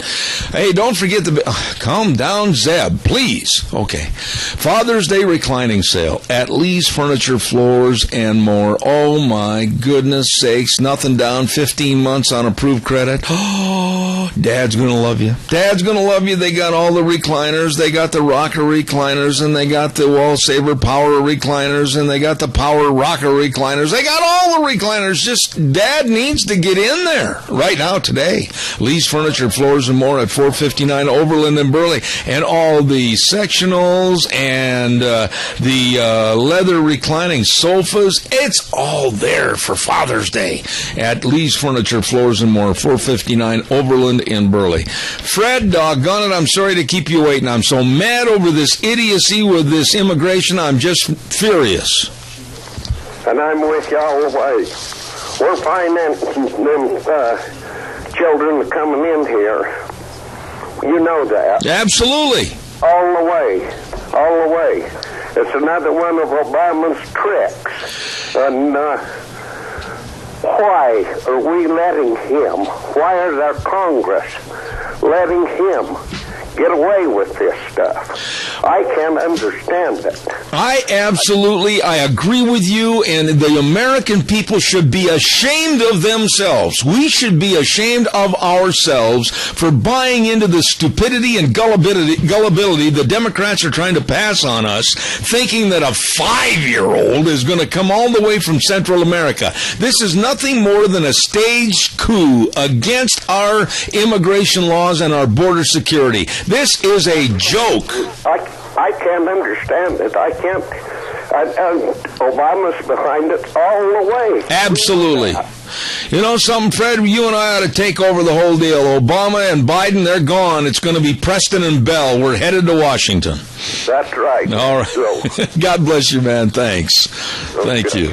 You know, I tell you what, I've never heard the American people buy into something so stupid. That 5- and 6-year-olds are going to come from Central America without parental guidance. Aunt Martha and Uncle Fred, Grandma and Grandpa, everybody are going to leave them alone, and they're going to show up here on the Texas border. They're going to know what bus to get on. They're going to know what to do here, and then they're going to know how to get on an airplane and go sit on a corner in Phoenix, Arizona. Are you kidding me? But the Democrats, the Dems, are pushing this. And they're expecting us to believe it. Oh, play on the heartstrings. So Mom and Dad can come all the way from Central America and South America and vote in the next election. We are stupid. I heard your microphone go on. I was just going to say, the American people are not gullible enough. They're just hoping that we are. Yeah. I'll tell you what, this just frustrates me, Gina, and I'm not going to let it lie. I'm going to follow this story, and I'll make a bet with you, for you and James, steak dinners, best place anywhere you want to go. That if you ask most politicians the question of, oh, well, Senator or Congressman, you mean to tell me that these 5- and 6-year-olds are traveling all by themselves, that Mom and Dad just put them 1,000 miles away, put them on a bus or whatever, and said, good luck in America, we'll see you maybe in 3 months? Are we dumb enough to buy into that? We're not. They're hoping we are. There you go. All right, I got to get ready for the news and calm down. Pass the deodorant. I'll see you in 6. Kelton Hatch is on next. That'll be a dandy deal. See you then. Oh, my. We're back on the air. I got to get my glasses on. I can't even see this great big guy across the table. Oh, there he is. My goodness. It's like a bear, Grizzly Adams. We have with us in the studio, speak into that microphone. Hello. Hello. Okay. How are you guys doing? I'm good. I just want to make sure I had the right mic on. Say something again. How you doing, Zeb? That's enough. The program's over. Kelton Hatch Fishing Game. Thank you very much. We're going to have Kelton Hatch with the Fishing Game on with us this morning. Good morning. Hour number 3, Zeb at the Ranch. I'm Zeb Bell with our major sponsor, your Magic Valley Les Schwab Tire Centers, all 7 locations, along with some of our great advertisers, including Lee's Furniture, Floors, and more at 459 Overland and Burley. Quit shuffling papers. And, of course, also let's give a nice thank you to Western Way Services, always at your disposal. Get on the route service today. Call 734-6969. And I've got to get prepared. I am not ready for you to speak yet. Oh, okay. Would you just wait a minute, please? I'm paying for this program. You're not. I didn't even get a Christmas card. Yeah, you did. I did? Yeah, this year. Last year? We brought you on. For the first time. It doesn't matter. See, your memory's about as long as your nose. Yeah, thank you very much. Okay, Pinocchio. Don't forget Chadwick Sports Grill. This is a great place to go eat. Yesterday they had smothered creamy mushroom pork steaks. Oh, my, that sounded good. But listen today. Sesame chicken salad with choice of potato and super salad for just $8.95. I love sesame chicken salad. You will, too. And the rest of the menu at the Chadwick Sports Grill, 139 West Main in Burley. You stop in and see them today. And now it's time to have all the pomp and circumstance. Good morning, Kelton Hatch, Idaho Fishing Game. Good morning, Zeb Bell. How are you? Just grand. Grand? Grand. Okay. You know, it's beautiful. I would like to see a little rain here in a few weeks or days after I get my hay always selfish for you. I am. But I could use a little bit of rain just to knock the pollen down so I'm not sneezing all the time. Are you playing with my cords or the horse? The horse. Okay. All right. You broke my horse. Free Fishing Day. When is it? Saturday. Where? Right across the road from you. Rockies? It's statewide. Free Fishing Day allows anybody in the state to go fishing that day, just on Saturday. So if you don't have a fishing license and you'd like to try fishing, really? Get out and you can go to any reservoir or pond that's open. You have to adhere to the limits. Zeb, you can't take dynamite just because it's Free Fishing Day. But you can use your fishing pole, you can use your, you go out and catch your limit, and then we got 3 events, one at Rockies, one at Hayspur, and those go from around 8 to 1, 8 to noon. and just depending on how many folks we have there after that. And then we have another one over at Hagerman, and that will go from about 9 to 3, and that's a big hoorah. All right, tip that mic up just a little bit, would you? I don't want to miss any of your dulcet tones. Well, okay, I appreciate that. Yeah. Free fit, and you know these fishing days. You guys have hit a home run with these, haven't you? Oh, they're great. It's amazing to me the number of people that call and want to get the information on these. You know, it's we'll have 600 people down at Hagerman, and Falls Brown donates hot dogs, and Pepsi donates pop, and it's quite the blowout down there. Yeah, and the one at Rockies is fun. It is. It's you fun. guys had about 100 people over there last year. Oh, at least. I had hooked worms around my nose 3 times. Did you? Yeah. Well, good. That little boy was consistent. Well, good. We're actually going to bring some brood stock over, some bigger fish. And are you really? There, and we've put I hauled 350 over there the other day. Can I go down the night before? No. Oh, okay, thanks. Just thought I'd check. You know my track record on catching fish. They would all be there the next morning. Yeah, well, yeah, probably. Yeah, okay. So that's coming up this weekend. It is. It's going to happen on Saturday. So happen get out on there. Father's Day weekend. Father's Day weekend. Hey, what better can you do? Grab your kids, take them fishing for Father's Day. We really do need to have McGargle here, though, for the fishing report. Isn't he the fishing expert? Well, Doug is on a family vacation. Really? Where did he go? He went on a Disney cruise. No. He's got Doug McGargle on a cruise? He's got 2 little girls and his Big Daddy, his wife's dad. That's what he's from Georgia. McGargle's from Georgia? No, Georgia. He's married to Georgia Peach. I see. His wife's from Georgia. I'd like to hear what they said about you, but anyway, that's all right. But that's what the in-laws gave him for the whole family. They're on a Disney cruise. Oh boy, I bet you that's. Well, no, whereabouts did they go? On this cruise? I don't know. You're supposed to... Ocean. Had narrowed it down. I think nothing gets by you. I think they went out of Florida. Really? Yeah. Probably on a Carnival cruise out of there or something? It's a Disney cruise. Oh, man, that would be fun. Get him on here sometime and we'll talk about that. Okay. But what is the fishing report? Fishing has just been going gangbusters.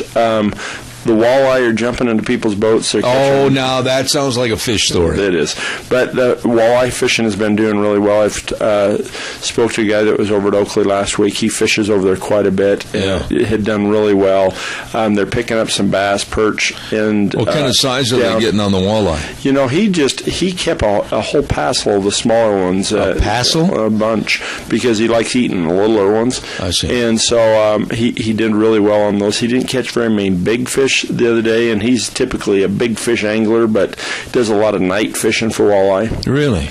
And so, but then I was talking to some guys that were down at Salmon Falls Creek. Things have been picking up really well down there. They're actually seeing some crappie down there, strikes. They're not native to Idaho, are they? No. I didn't think so. No, walleye, crappie, bluegill, any of the panfish, any of the warm water species aren't native to here. But a walleye is a cold water species from the Great Lakes. Well, but we don't have them. They're not. They're transplanted fish. I see. It's kind of like you. Okay. But just call me Walleye. Call you Wally. But no, fishing's been doing good. The runoff in the mountains is slowing down. Yeah. And so the stream fishing is picked. It's going to be a great weekend just to get out and go fishing somewhere. Take your camper or your tent, go up and stay in the hills, catch some fish. I had some friends that they actually went way back into the South Hills down into Goose Creek, and they caught had a really good time back in there, and that's off the beaten path. You don't run into anybody, or a lot of snakes back there. Not a lot, but there are. Well, there's snakes in your backyard. Yeah, there's a hayfield right there. There's snakes back there. Yeah, but they're not rattlesnakes. Not necessarily. Not typically. Not here. No. No, but just. When you hit the sagebrush just south of your house here, I run into a lot. This is probably the snakiest part of South Hills I run into. Are you kidding me? No. For rattlers? Just up Dry Creek. And, for heaven's sakes. I ran a lot up in Dry Creek. Well, that ends my ATV in. So they don't get very big here, though, do they? Females do.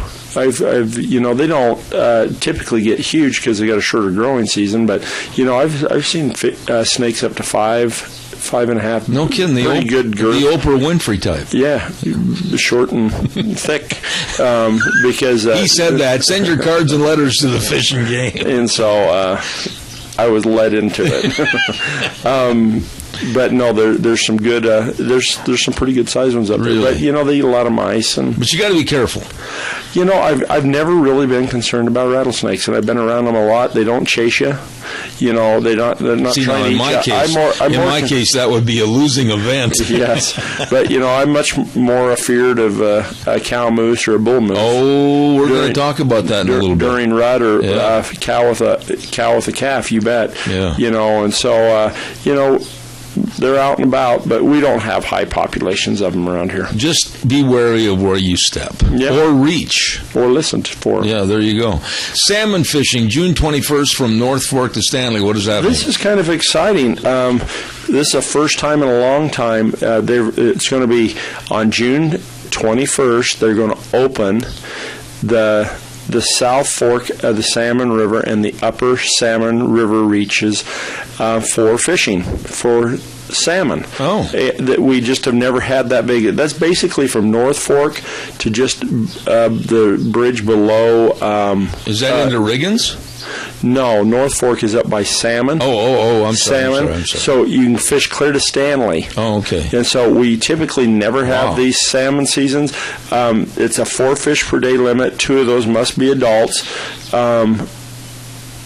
So, this is the first time in a long time that we've had this opportunity. So if you're interested in going up and catching some salmon or at least trying your hand at it, head on up after the 21st. After the 21st. After the 21st. Okay. One thing we don't get a ton of salmon fishing around here, and rules continually change about every, just depending. They really monitor the amount of fish that are caught and stuff like that. Yeah. So just be aware of that and just stay up to date.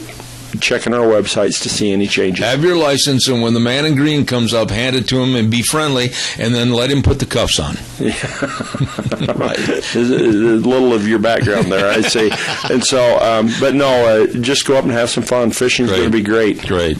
You got me excited about that walleye fishing and everything. I'm going to have to get a license. Actually, I'm going to have to go to the fishing day over at Rockies. You go fishing over at Rockies, and then after you get hooked on fishing, you went over there last year. I did. The year before, too. And it was excellent. And I commented and complimented the fishing game and the officers that were there. I have never seen friendlier people and more helpful people than were working that event, helping the kids. And there were a lot of first-timers. And there were a lot of parents that didn't know come here from Second when it came to the fishing itself. And they were so polite and amenable to the situation, I complimented the fishing game. Well, good. I appreciate that. It really was nice. We got some great officers that work the Burley Rupert area, and we'll have a couple more officers, and I think old Doug McGargle will probably be over here working it also. Old Doug McGargle. Yep, I think we're going to send him over this direction. But I thought you said he was on a cruise. He'll be back in time for Free Fishing Day. All right. Now, I know what you're aiming at with this next category, baby animals, and I'll say this, and then you can correct me or add an addendum to agreement. Leave them alone. Don't bring them home. It's just about driving me nuts this year, as well as the office. You got a lot of them? Well, we had a guy the other day that comes driving in, has a fawn in the car, Oh, my goodness. And it's like, we talked to him, and we says, no, you got to take it back right exactly where you picked it up. Bingo. You need to go set it back. Bingo. He was pretty upset. Why would he be upset? He made the mistake. Well, it was clear out in the country. He didn't want to burn the gas out there. And so, but he took it back and set it down, and he called us later, and he says, well, it was the right thing to do, because he says, I hadn't no more got back to my car than I turned around and the doe had came out and picked up her fawn. Absolutely. And so the thing is you see them by themselves, they look helpless and weak, and Mama's right there around the corner. Oh, yeah. And this is for all your critters. And so, we're going to be having, I saw some pronghorn, brand new babies up on the Camas Prairie. The deer are dropping, the calf elk are hitting the ground. And so it's just that time of year, lots of baby animals. But probably the biggest issue we're having right now is birds. Birds? Oh, my heavens. We've got 8 great horned owls. that have been brought into you? Three kestrels. Oh, my goodness. A box of barn owls, a box full of them, and then they've got, every time the wind blows and they most of these birds, a couple of them we had to take because, like, the nest was destroyed. They cut down trees, it tipped over, stuff like that. We actually got a new educational bird. Somebody had found a great horned owl and been feeding it in their house for a long time, and then went and dropped it on somebody's back porch, and they called us. And, so we'll have a new educational bird because of that. We'll be able to take to the schools. But, we've just been getting a ton of birds in. If you find them, they're fledging right now. And what fledging means is they're trying to get out of the nest. What your goal is with your kids, to get them out of the nest. And so they fly out. Well, they can't fly. Their wings aren't super strong, so they end up crash landing in your yard. That sounds like teenagers. It sounds like teenagers. Mama still comes down and feeds them. Yeah. And she takes care of them. So leave them there and let nature out to nature. Leave nature out there. Yeah. It's kind of funny. We've had rock chucks. Oh, you got to be kidding me. Badgers. You've had a badger and a rock chuck brought in? Baby badgers, baby rock chucks. Not this year, but over the years since I've been here, you just about name it. We've had them brought in. One would have to treat and handle a badger, I would think, very cautiously. Yeah, I would. Yeah. I wouldn't want Mama Not something you'd cram into your jacket pocket. Yeah. So, but, it just seems like every year, and they're good-meaning people. They really are. But I just want to please leave them where they're at. Oh, my gosh. And then once you got them, you've got a problem of getting them back into where they should be. It's quite a cost. A lot of the raptors, if they're a species of concern, we have a lady that does a lot of rehab work, and so, but some of the others, there's nothing we can do with them. Okay. I've got to pay some bills here real quick, and then we're going to talk about a moose on the loose. You've had a lot of, what's the plural of moose? Mises. No. No. It's lots of moose. Lots of moose. Lots of moose. Hang on. Anthon Darrington Law Offices. I'll tell you what, Brent Anthon and Matt Darrington, they say, hey, listen, we grew up in the area. We know what's going on with law, wills, trusts, estates, ag law, water law, farm leases, adoptions, family law. We can help you. Please, all you have to do to find out how they can serve you with your questions is call them at 260-5280. 260-5280. Brett Anthon and Anthon Darrington, PLLC. I should have said also Matt Darrington and Brent Anthon. Really good guys at 601 7th Street in Rupert, serving you. And serving is the key word. So give them a call for all your legal matters. They will serve and help you. Of Anthon Darrington, PLLC, 601 7th Street in Rupert, 260-5280. I would imagine that I've been here now since 1969,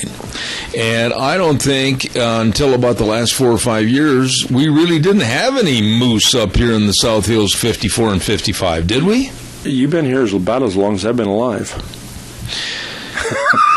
Sorry, this could be your last program here. No, moose are a new phenomena for this area. Were they brought in by the Fish and Game, or did they basically move themselves in? They're just moving across from southeastern Idaho. From like the Wasatch area? Southeastern Idaho. Pocatello, Soda Springs, and all that country has high populations of moose. Some of the best moose hunting in the state of Idaho. And as those populations have grown and we've limited harvest in some of those areas, those moose have just continue to move over here. You grew up over in eastern Idaho with moose all around the place. All the time. Yeah. One of my near-death experiences, I was up chasing some cattle on the snow machine that had got up a little bit high, and it was one of the very deep snow. Came over a hill, and there's a cow moose that stood up right in front of me. I just about tagged her. And she did not like you. Well, she just stood up and looked at me, and I just, Yeah. There's a lot of moose over there. One of my buddies had one go and sat in the front seat with him. Really? Yeah, what a nice visit they had. It wasn't. Fortunately, the cow didn't kill her, but it sure totaled his car. But I don't think people are aware that this has really turned into some moose country right here. It has. And one day I was driving around. I took off and went up Want me to help you? Dry Creek? Dry Creek. See, if you want to know more about the area, Mr. Fish and Game, just ask. Hey, and I was up right in Sawmill. There's 2 bulls. In Sawmill? In Sawmill. Wow. Got up on top by... Here just we up go on again. top, I know, on the Oakley-Rogerson Road, right up there by Baumgartner and the Father-Son's campground, ran into another bull. Worked my way over towards, going up towards the ski resort, another bull and a cow down in that area with a calf, and then was working up around the cabins, and a little bullwinkle stepped out, just a little, young bull, and then got down to the beaver ghettos, down going off the backside down, Wagon Wheel Springs, and there was another moose down there. So now you had said that's in one day. Yeah, you had said on one program about 6-8 months ago that the Fish and Game was considering a closed hunt up in the South Hills. A controlled hunt. Yes. Pardon me. And I would assume that will go in on our next season setting.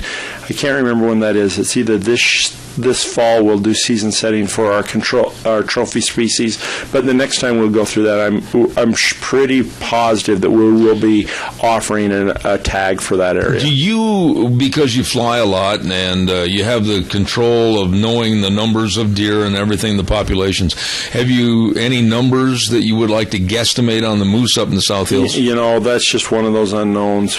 Right now, we know we have an increasing population. We're seeing more and more moose every year. I mean, in the last 2 weeks, we've had 3 moose in downtown Burley.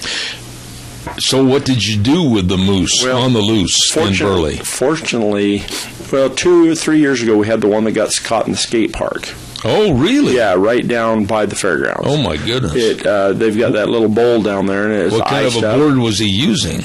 His none. No, he just got down in that hole and couldn't get out. Really? Because it's a little bit of ice and hard to walk out of there. So, but then we just last week between Overland and the high school, we had to tranquilize a cow moose.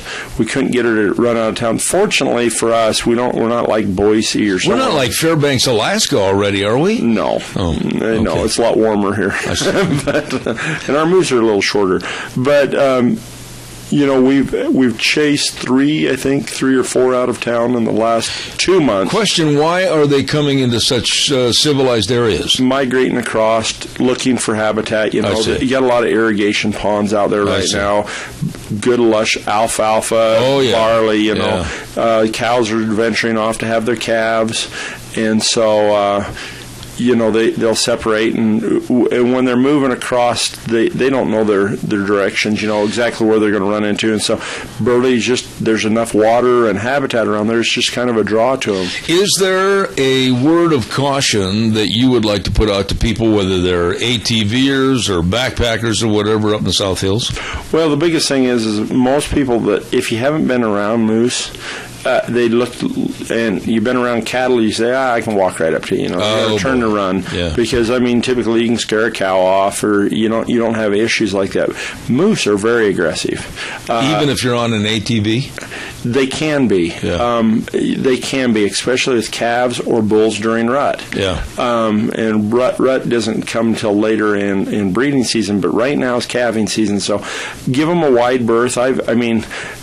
I had an incident over at Deer Parks over by Idaho Falls, and I've been around moose all my life, but I was whitetail hunting, used a fawn bleat just to see what was in there, because I heard something moving around the bush, and this cow moose came out, and she was ready to kill. It took me probably 20 minutes to get away from her because she had 2 calves with her. How did you get away from her? I blunted her with an arrow. Really? And then I always carry rubber blunts, and then she spun and took off. And I was able to grab the arrow, but then she came running straight back, and then I just kind of worked my way back between trees, kept trees between me and her.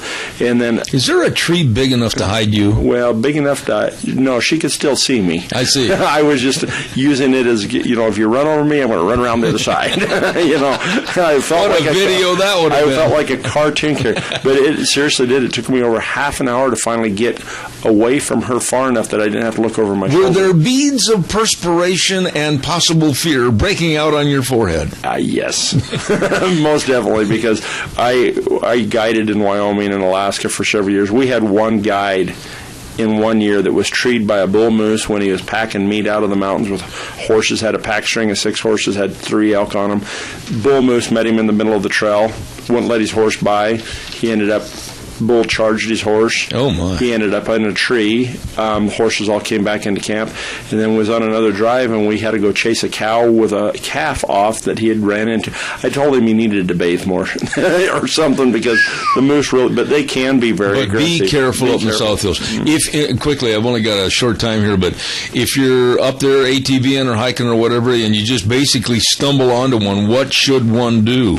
Besides just take off and run? Oh, you just give them a wide berth. I mean, you can enjoy and watch and stuff like that. And if I'm on an ATV, I mean, they're not going to do a lot typically, but I mean, if you sit there and fool around with them, they can get aggressive. Okay. Now, caller, we're going to ask your indulgence. Stay on the line. We've got a hard break coming up at the bottom of the hour, and we'll take your call right after that hard break. So sit back. We'll be right with you. Don't forget, next Monday, we'll be over at Snyder Surplus all through the program for the grand opening of Snyder Surplus, 112 South, 200 west of Rupert. Going to be great. There's going to be food cooked by the Rupert POWMIA, and we're going to have new merchandise, friendly service, new store at Snyder's Surplus. Don't miss it. Grand opening next Monday, June 16th. We'll be broadcasting live and direct. Caller, we'll be right back after this break. Don't you go away. And now, back to Zeb at the Ranch on AM 1230 KBAR. To reach Zeb, call 436-2244 or toll free 1-866-927-4587. And now, here is Zeb. Oh, thank you very much and welcome back. Last half hour, Kelton Hatch is here with the Idaho Fish and Game. We got a whole bunch of things to talk about yet. Don't go away. The Drift Inn, 545 F Street in Rupert. Oh, the weather is perfect and they're eating on the patio. There is nothing better than an evening meal on the patio at the Drift Inn. Oh, my goodness. The music is fantastic. Atmosphere is just fantastic, along with the great food. Fantabulous. Thursday night is barbecue night, too, featuring ribs and pulled pork or salmon. It's delicious. The Drift Inn on the Square in Rupert, a great place to relax. Gee, I wish Kelton would take us out to eat, but that won't happen. Anyway, good morning, everybody. We're back with the Fish and Game. We got a lot of things to talk about. Hunter education classes, absolutely valuable for everybody. Quickly, we got a whole bunch to discuss here. We do. We've got a bunch of classes right now. Have a little bit of patience with us. We've been getting a lot of phone calls. We've got this whole new group of hunters that are coming online this year. We've got all the 10-year-olds and 11-year-olds that can actually deer hunt this year. And so we've got a big push. We just put another 4 classes online. 2 of them filled up within 2 days. Woo! That's 25. How many to a class? 25. Wow. So we had 50 people sign up. So there's a demand. We're working on that, trying to get the instructors over there in Burley to help us out. Just for everybody to know, it is a volunteer program for our instructors. Our instructors are all volunteer instructors. They don't get paid. And so, thank your hunter ed instructor next time you take a class. And if anybody's interested in becoming an instructor, then call me at the office. Okay, good deal. Controlled hunt notification July 10th end of August to pick up tags. Second draw 5/15. What does that mean? Well, what it means is, by the way, don't start calling us right now. We've already been controlled hunt applications ended on the 5th. And you know what I told you when you came in? Yep. And Zeb slept in and forgot to. He was asleep at the wheel and didn't get applied. I have no excuse. I just absolutely forgot. I had it written in my day planner, everything that I needed to take care of that, and I'll bet you there's a lot of people like me. There is. The other one that was really interesting, we have people that call, I don't know, every year we have somebody calling crying because they didn't get their application. Forgot. Or we can still get a license and go to the general hunt. You can. And there's lots of, and then there'll be the second draw, but what I'm saying is we will not notify anybody you might get it before July 10th, but we will have everybody notified by July 10th whether you drew a tag. Yeah. If you did not draw a tag, and we'll have our second drawing. You have till the end of August to buy your tags that you drew. If you don't buy them, they get turned back over and they go in for the second drawing. Okay, so I still have a chance. You do, because usually down, you like putting in for the South Hills, usually we have 20-plus tags that people don't pick up, whether it's a change in job or death in the family or something happens, some of those tags aren't picked up, and so we'll have that second drawing August 5th to the 15th, and then within a week after that, we'll have those tags out. So if your people are like me and they forgot not only to get your license but also to apply for a tag, what are you saying they should do today? They should do today is make sure they have hunter ed, and then adults too. Well, if you was born after 75, you have to take it. Do I look like I was born after 75? But just get your hunting license. You can buy a general deer tag now. You can't buy go get a license. Just buy your license, wait until August 5th, and then reapply. Okay. Wait August 5th. I'm going to write that down and put it in my day planner. Okay. That didn't work good the first time, but we'll try it the second time. Yeah, maybe you'll tell your wife and she'll help you. Oh, I wish she would have.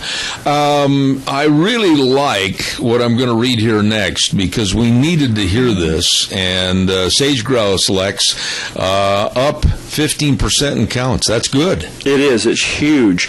We had a bunch of people that were out helping us with LEC counts this year. We actually had 70 people that went out and counted 547 different LECs in the Magic Valley. That's just some of the LECs that we know of. And what a LEC is, for folks that aren't familiar with that term, the LEC is a dancing or breeding grounds for sage grouse. In the spring, they go to these short sage or no sage areas on little ridges or on hills, and the males will strut, and then the females come in, and but we'll go to these leks and we count the number of males and females that we see on these leks. How close can you get to those? It depends on I got to say this the right way. Okay, it depends on if they got a hand in the mood. Yeah.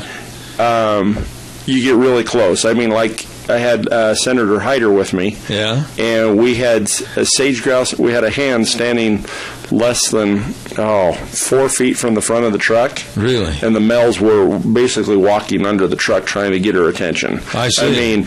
Typically, if there's these are wild sage grouse. I'll put it this way: if there's no females around and you're within 30 yards, they'll typically flush. Yeah. If they're dancing and strutting. But as soon as those females come in, and they throw all caution to the wind. That sounds like the old alley bar and twin. Anyway. Well, I figured you'd bring a bar up somehow on that. But, I lowered the bar. You lowered the bar. But no, so you can get pretty close. There's some really neat leks this year. We had one of them that I was on. We actually had 30 males strutting. We had some as high as 60, and those are some of the higher numbers we've had in the last few years. Good. And so, that's the beauty about a bird population. A bird population can be down, but if you can get 1 or 2 really good years, bird populations can come back so fast because you got one bird that may have 8 to 12 chicks. Can we get the feds off our backs about possible listing? It's going to be tough just because you've got so many other issues that are going on because, we had an increase this year. Oh, there they cut us off again. Hang on.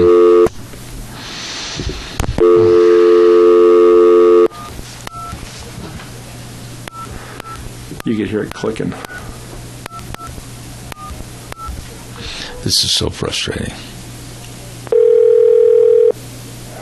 937-4587. Isabel. Oh, I'm so happy that we either had a problem with PMT or our CenturyLink. I am so happy we got cut off twice this morning.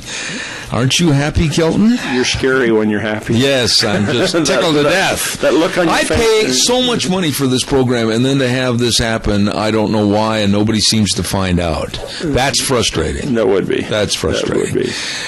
But we were talking about sage grouse, and you were saying, before we were very ineptly and unprofessionally cut off. Well, I could hear it clicking. It clicked a couple of times, but... no, bird population can rebound quickly. However, we're really down compared to what the all-time high is. The hard part on all this stuff is,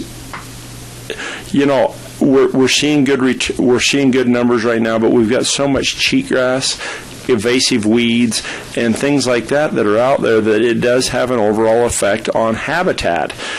Wait a minute. When you say cheatgrass, why don't we increase the grazing and get rid of some of that cheatgrass? Well, they need cover for nesting. I know, but you'll find, and I think I know a little bit about this, you're never going to be able to blame grazing and sage grouse numbers because they ride hand in hand, and I think it helps them. And it also helps retard the fire growth. It does in the fact that it does stimulate the growth in the grass. However, you do need to have X amount of inches of cover of grass. I mean, there's so many issues. You got increased raven numbers. You've got. By the way. Yeah, I knew I shouldn't have said that. No, you're an honest guy, and I'm going to ask you about that. I still think that we've got to do something about the predation, too. Well, the big issue is you've got to deal with is, this is kind of, the plan that has been set forth is kind of a one-edged sword, and we need to get both edges on it. Because right now, you're going out and there's a plan to remove X amount of ravens and corvids from the population but as soon as you remove those, more are going to backfill. It's going to be a never-ending cycle of just shoot, backfill. So you're not really addressing the problem. We need to be able to go. We need to have enough funding to be able to go into some of these different areas and retard the areas where do something. I don't even know exactly how you do it yet, but like the landfill, that's a huge area for crows, ravens, magpies to go in, and they get plenty of food so that they have high counts of chicks. They have enough food for survival, and that's why we have so many corvids now, is because we've got different feeding areas and things like that. There's a lot of corn, there's a lot of extra crops, human waste that we leave, and it creates more habitat for these crows. But we need to be able to we need to be able to control their birth rates as well as remove the overall. But I think population. what you're saying, and I don't want you to dance away from this, I want you to address it. We need to look at all aspects of promoting the sage grouse, and some of that may be controlling predators. Oh yeah. Absolutely. I mean, it is. You got when you're living in a population like we are, with where we've lost. I mean, the Magic Valley's grown so much in the last. I've been here for 11 or 12 years. Moved over here from Eastern Idaho. I mean, it feels like blessing to us. It feels like it's doubled in population since we've gotten here.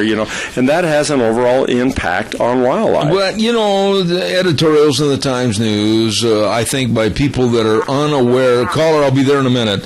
Unaware, really, of wildlife management, when they dam or degrade possibly predator control, they don't know what they're talking about. No, it all has to be managed. That's right. Okay. Everything has to be managed. There you go. You cannot turn it into a wild ecosystem with 1.7 million people living in the middle of Idaho. Thank you. Well said. Caller, good morning. You're on the air. Yeah, good morning, Kelvin. Hey, how you doing? I've been wondering, they've been doing some control measures like putting poison eggs out and that to take care of the ravens and that. Anyway, I guess they've got some of it done. They were stopped. Did this help any with the increase in the population? It was so minimal. The problem is it's not. It's kind of like, I guess I'm going to go back and tell a little deal about coyotes. Over on our ranch, we go over and Wildlife Services near our place goes over and they shoot about 250 coyotes out of the same area every year. It's a big area, but every year they go back and they remove that many coyotes. Where do they all come from? Well, all it does is when you remove a coyote from here, a typical coyote reproduction system, they're going to replace themselves if it's full about one coyote pup or 0 pups a year. Most of the time the pups all die. When you go in and you shoot air gun, it makes more food so the mother can go out and catch more rabbits or whatever she's eating, and she lactates better, and then all of a sudden, instead of having 1 or 0 pups survive, now you've got 6 to 7 that survive in those litters. The same thing happens with crows and ravens. We didn't remove enough crows this year to have any type of effect. Wildlife Services wasn't able to get the permits to even do the egg poisons, and so there's been some shooting going on, but it's going to be such a minimal amount that it's not really going to show an impact.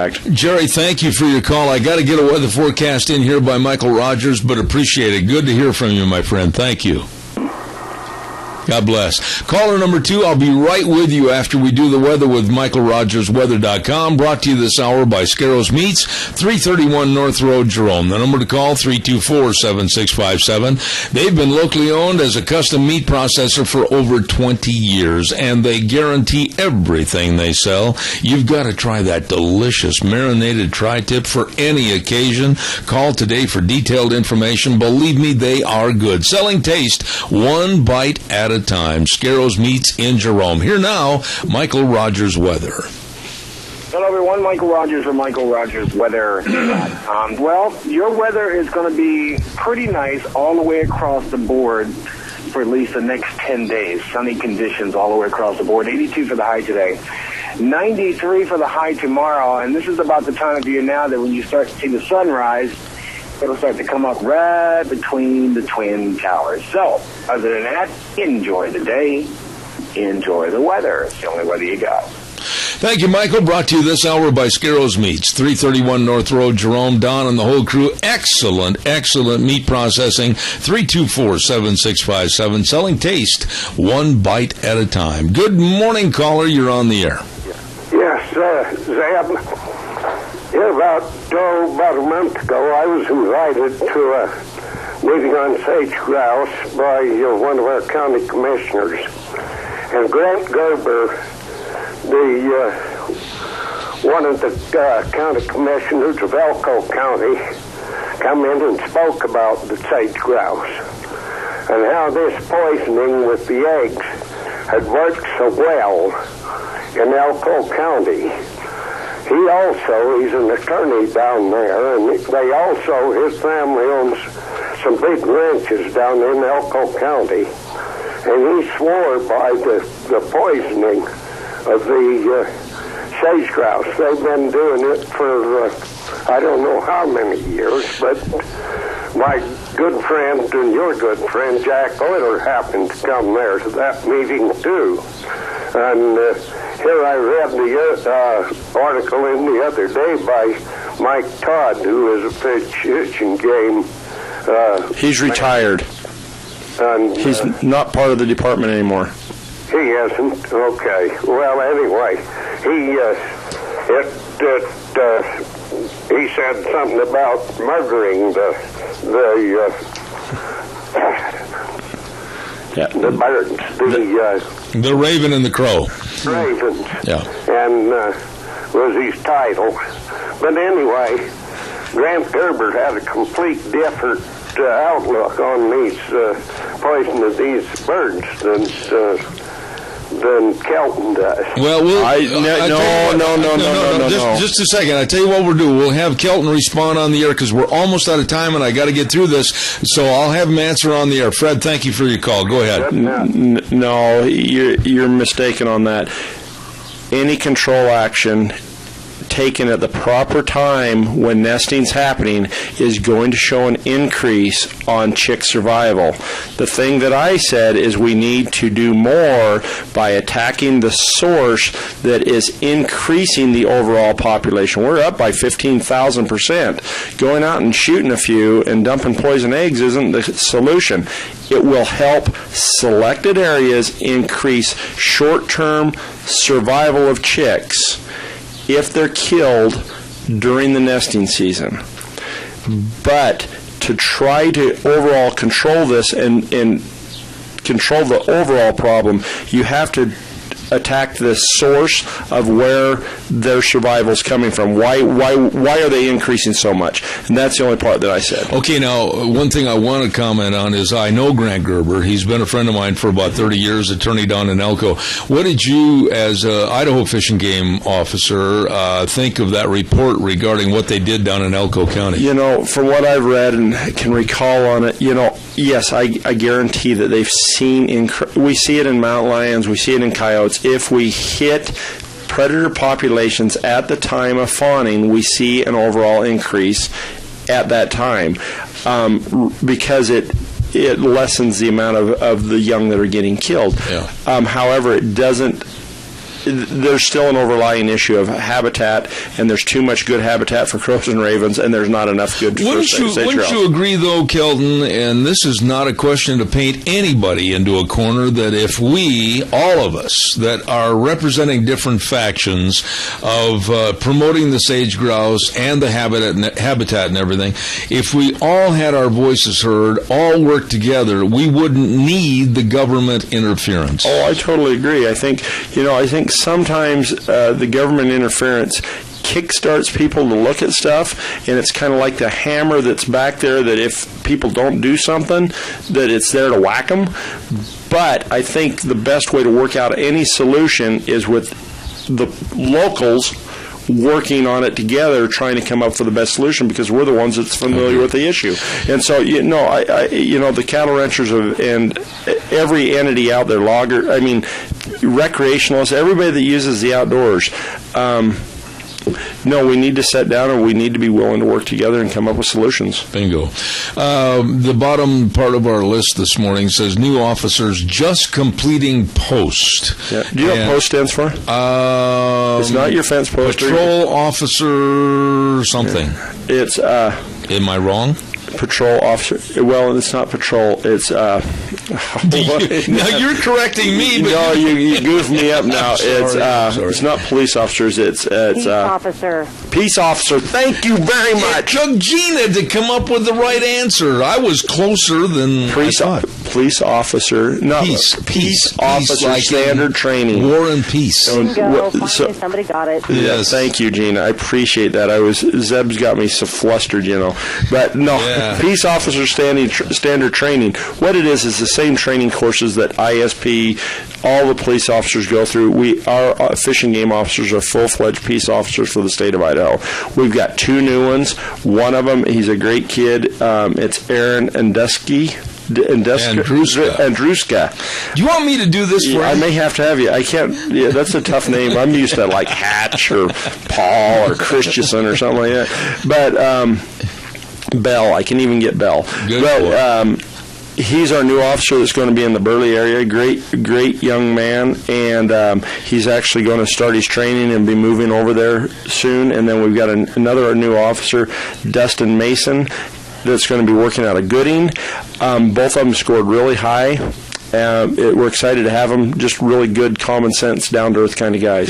Good. So say hi to them when you see them. All right. Train them up right. There you go. I'm going to do a commercial, and then I've got some other things I just want to mention quickly as a reminder, especially that fishing day. Stand by. The phone's ringing. Look out. Magic Valley Les Schwab Tire Centers. Oh, my goodness. They've got all your tires for all your driving needs. Whether you're going to Aunt Martha's and Uncle Fred's in Durango, Colorado, they've got the tires for your car, your pickup, your SUV, your horse trailer, your boat trailer, whatever you need tires for safe driving, they've got them at your Magic Valley Les Schwab Tire Centers. All the easy credit plans, 4 different plans available for you, and of course all the shocks and struts, the front end alignments, the batteries, and the best, underline the word the best, brake service available anywhere for you and your vehicle. Stop in and see them today. Lane and Rupert, Dave on Blue Lakes and Twin, Mike and Buell, Mike and Jerome, the Twist family and Paul, John on Poline in Twin Falls, and Randy on Overland and Burley. The best, your Magic Valley Les Schwab Tire Centers. I want to go all the way back to the very beginning of what we were talking about this morning, because I want to put some emphasis on this, especially because it's Father's Day weekend. Free Fishing Day, and give us those locations again. Okay, in the Magic Valley. Closer to the mic, please. Oh, sorry. In the Magic Valley, we'll have the event at Rocky's Pond over here in Murtaugh. Now, you might tell everybody the location. It's off Highway 30, and I forget what the name of that lane is. It would be Olive Brook Stable Lane. Olive Brook Stable Lane off Highway 30. It's just it's on the east end of Murtaugh. Right. And so and it's to the south, the turn. Right. And so that'll start at 8. We'll have officers and a few fishing poles over there. Then we'll have another one that starts at 8 at Peekaboo at the Hay Spur Fish Hatchery.